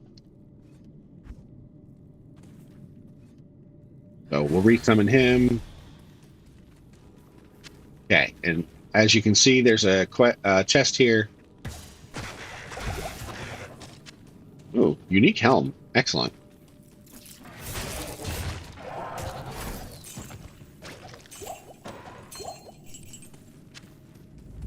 Okay.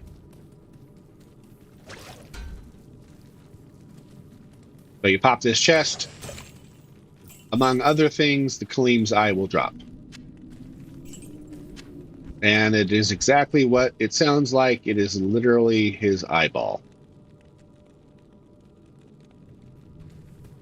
And that is one piece collected. We don't need to complete this dungeon. We can just continue on. We did fight the boss that was guarding the relic and collected the relic. That's the only actual quest we have to complete is collecting the eye. Beating the boss is good for some experience and potential loot. So, try to fill in the map on both sides of the river. One of the side areas will have the map of the waypoint.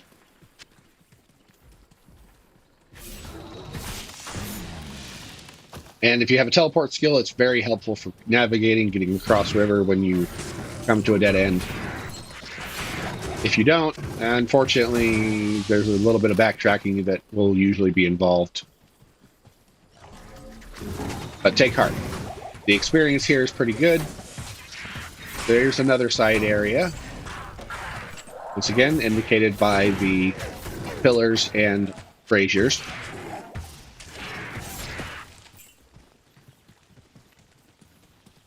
So enter in here. And this has a dungeon. So I can tell you, because this has the other dungeon, it will also have a waypoint. And here it is.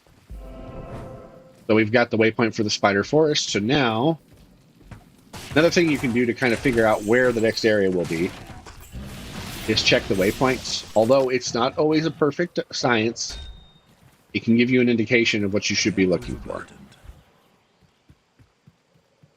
I can put this in my belt and drop this. That up there, not up there. Grab this helm. So, take a look at the waypoints. You can see the ones that you haven't collected yet. Great Marsh, Flayer Jungle, those are the next couple areas.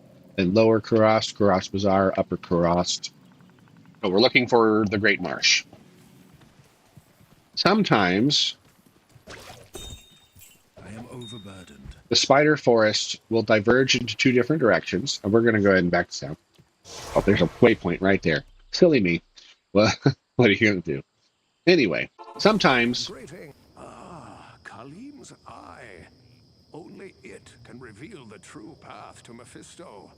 Place the eye in the Herodric cube along with Kaleem's other relics. The heart, the brain, and the flail. Okay. So sometimes the Spider Forest will have diverging paths, one leading to the Great Marsh and one leading to the Flayer Jungle. Most of the time, though, you'll have to go through the Great Marsh to get to the Flayer Jungle. We will see what kind of map we get. So, as one to bow and crossbow skills, Amazon only, that does work for the rogue because the rogues are an offshoot of the Amazons. But her poison bow is much better. Wise. Life Leech is honestly worth considering, but without a bunch of extra damage, it's really not that much. Also, she usually stays out of the fight for the most part, but we don't need it. Alright, we'll sell off loot, check out the stuff we want to maybe use.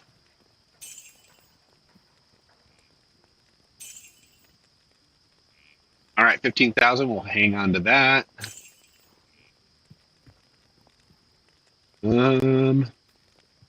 Probably don't need that. Or that. Or that. Although 100 to attack rating can be good. I think we're okay for now.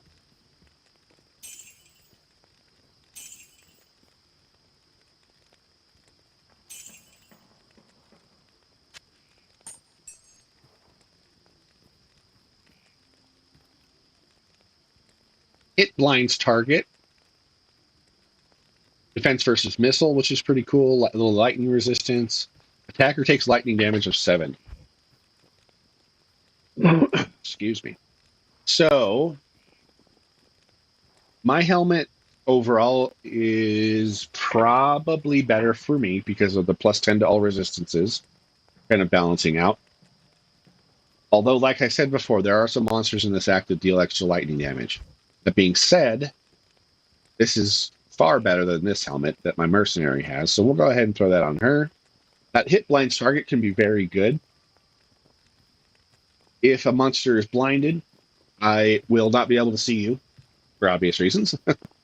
And it's especially good on ranged enemies. Blind ranged enemies will not attack unless you come very close to them, rendering their ranged advantage moot. So we'll pop that on our mercenary. I'll put that to good use. Increases her lightning resistance as well. Nice. And if anything gets close, they'll take a little bit of damage. That's good. Sell her old helmet. And throw some stuff in the stash and move on along.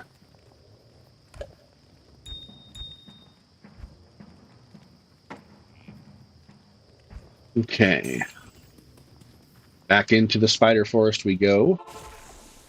Grab this tome and this emerald. Okay. And sometimes these little side areas will have a path leading to another part of the area, or even to another area. But this one does not.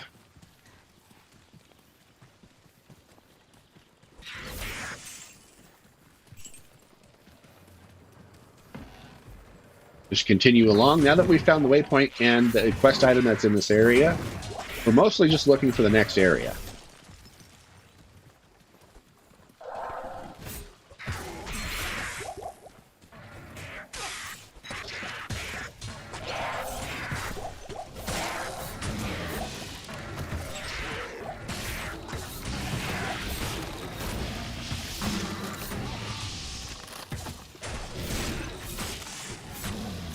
Thankfully, because our weapon scales with our level, our damage is staying pretty well, pretty good, pretty high. We're not falling off hard. Okay, so this little path off to the side will likely lead to one of the next areas. We could continue on down the river, but we want to try and get to the next areas, so we'll check this out. And we are in the Great Marsh.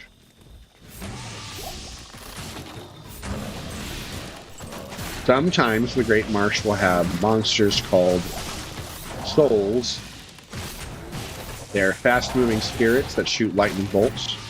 And while not super bad in normal difficulty, they are some of the most dangerous enemies in the game, especially in Hell difficulty. And since they're lightning-based, that is one of the main reasons why lightning is the most important resistance in the game. Fire being almost as important for other reasons. A lot of monsters deal fire damage, and then there's select monsters. There's some pretty dangerous ones that deal excessive amounts of fire damage.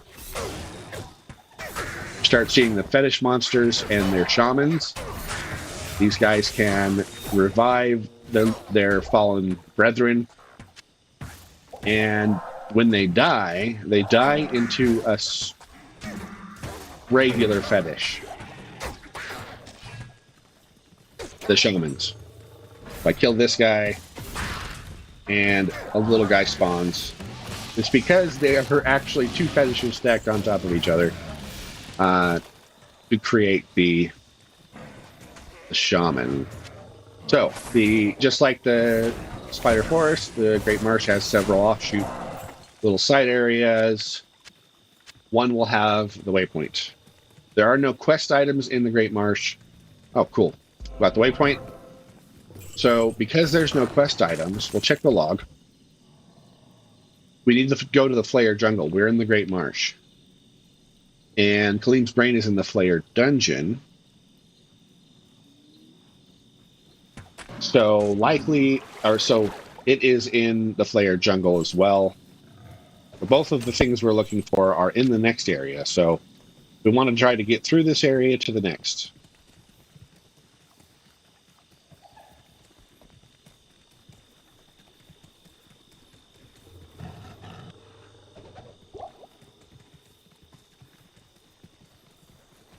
So we'll just kind of ignore monsters for a bit until we can find the next area.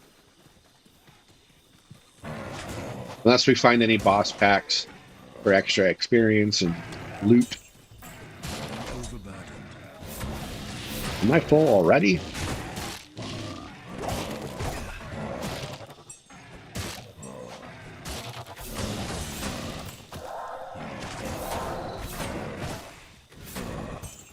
Okay.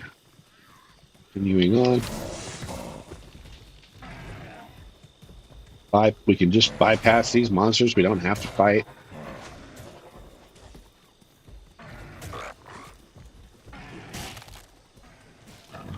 A lot of people find this act frustrating. I used to be one of those people, but once you start understanding how the maps work, it's really not that bad. And I actually quite enjoy Act 3 now. It's a pretty cool setting, honestly. Alright, we'll head back to town, sell off some loot.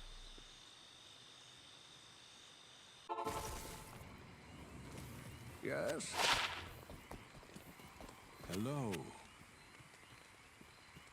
Okay. Need that. Or that. So, Eisenhart's sword. Yeah, we have something from the Eisenhart. Looks at the helmet. Okay. I don't think we're going to need this, honestly. Yes, the Act 3 mercenaries, the ones in this act, do use sword and shield, but they don't actually utilize their sword and shield very much. Mostly they cast their spells. Some people didn't even realize that, a lot of people don't even realize that they can actually swing their sword because it's so rare. They usually try to keep their distance and shoot spells, so monsters don't tend to get near them, but they can. That being said, since it is so rare, it's not very important to give them a sword that does a lot of damage.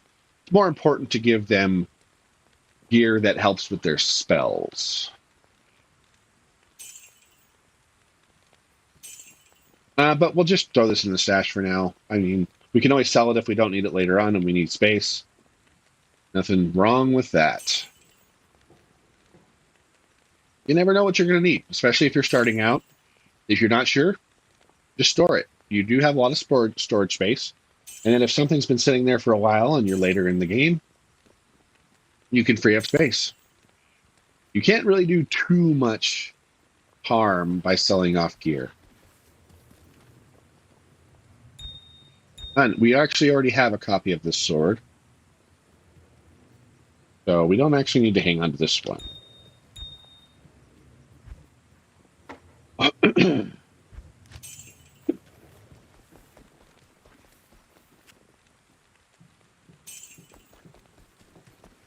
All right, back into the jungle.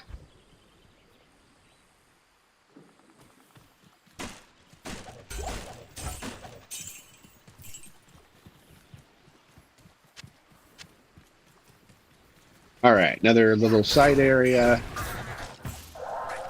We don't need to go here, but the side areas in the Great Marsh, I think at least one of them, if not two of them, have a special treasure chest that can drop lots of goodies. So usually worth checking out. It doesn't take very long to clear out the area and check the chest. All upside. You get experience, a little extra loot.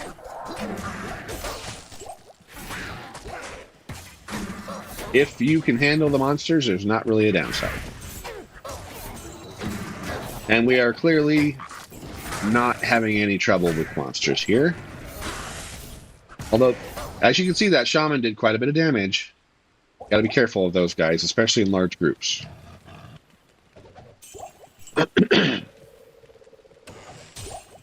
Look at that. All kinds of loot. Lots of potions.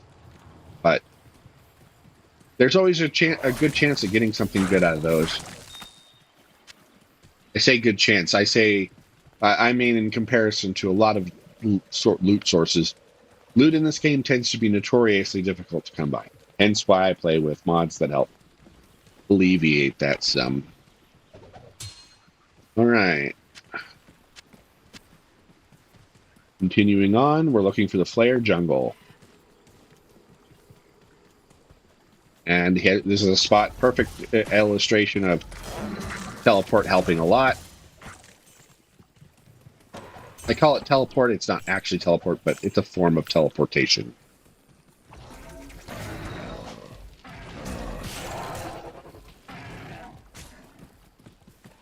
Just continuing on. So the monsters I was talking about that shoot lightning did not spawn this time. That's kind of how most maps work. There's a handful of monsters that can spawn, and the game will select a certain subset every time the game loads in.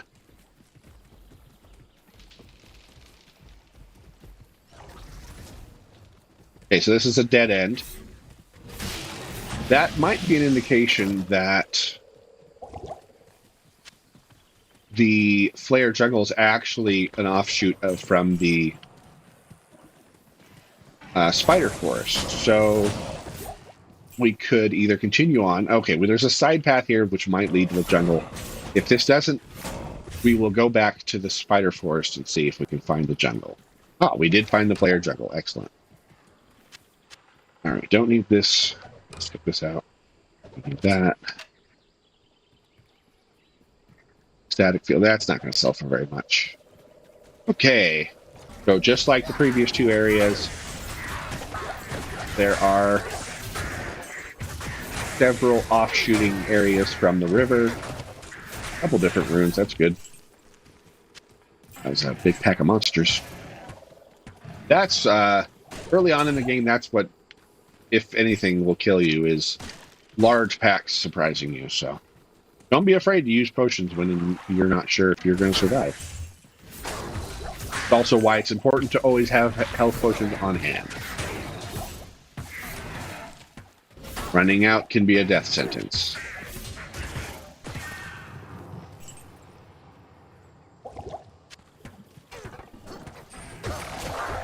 And they're not expensive, and as long as you're looting sufficient amount of items to sell, you'll never run out of potions.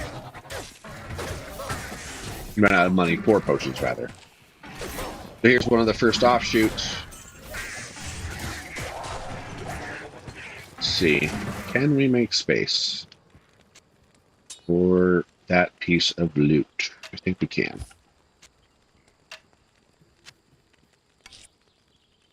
Okay. Grab this hawk helm, check it out. There's a fisher that might sell for something. Okay, so the first offshoot.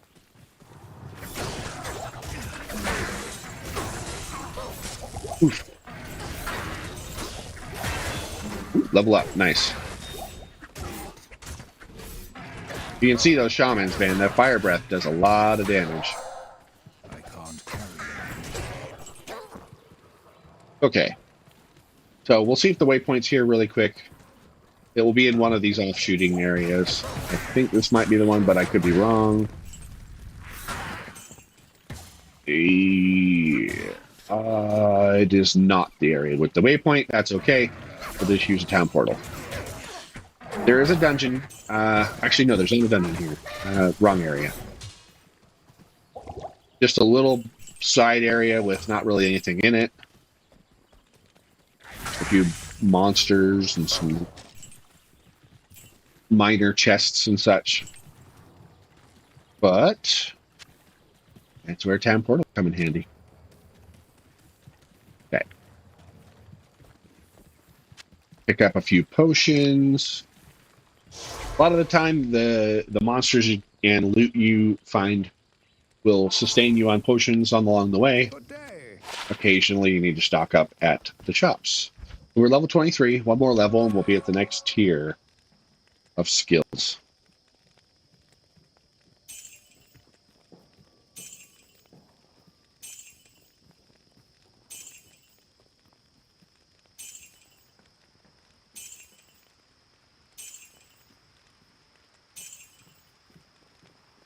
Okay. All right. Put our runes and gems away.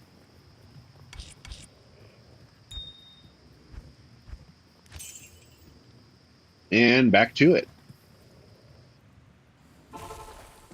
Alright, pick up this jewel, rune, this dagger, and this other gem. No healing potions on the ground, that's fine. Okay. So just continue on down the river.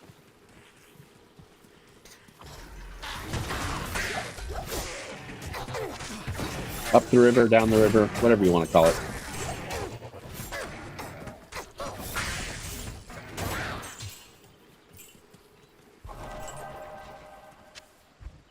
Two-socketed mask.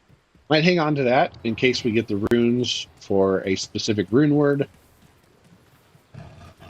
To have a good two-socketed base for it.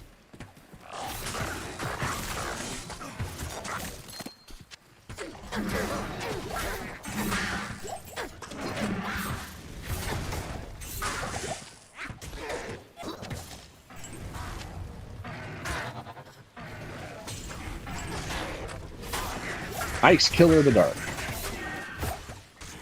Ice Killer of the Dead. Bardiche. I'm really not sure how to pronounce that word. I guess I could look it up.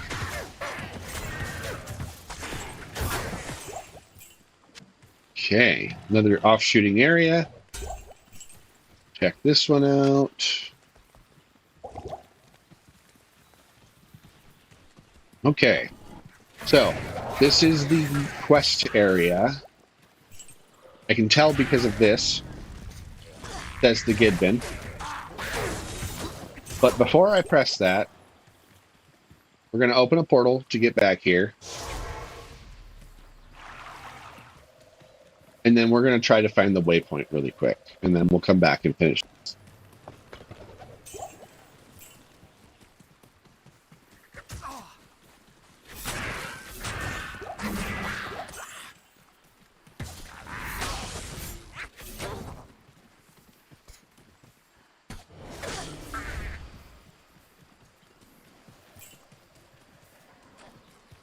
So you want to check both sides of the river. Although sometimes you can see on the map where there is no way an offshooting area could be. Because, for instance, over here, you can see that the offshoot from the Black Marsh, the Great Marsh, is right over this wall just a ways. So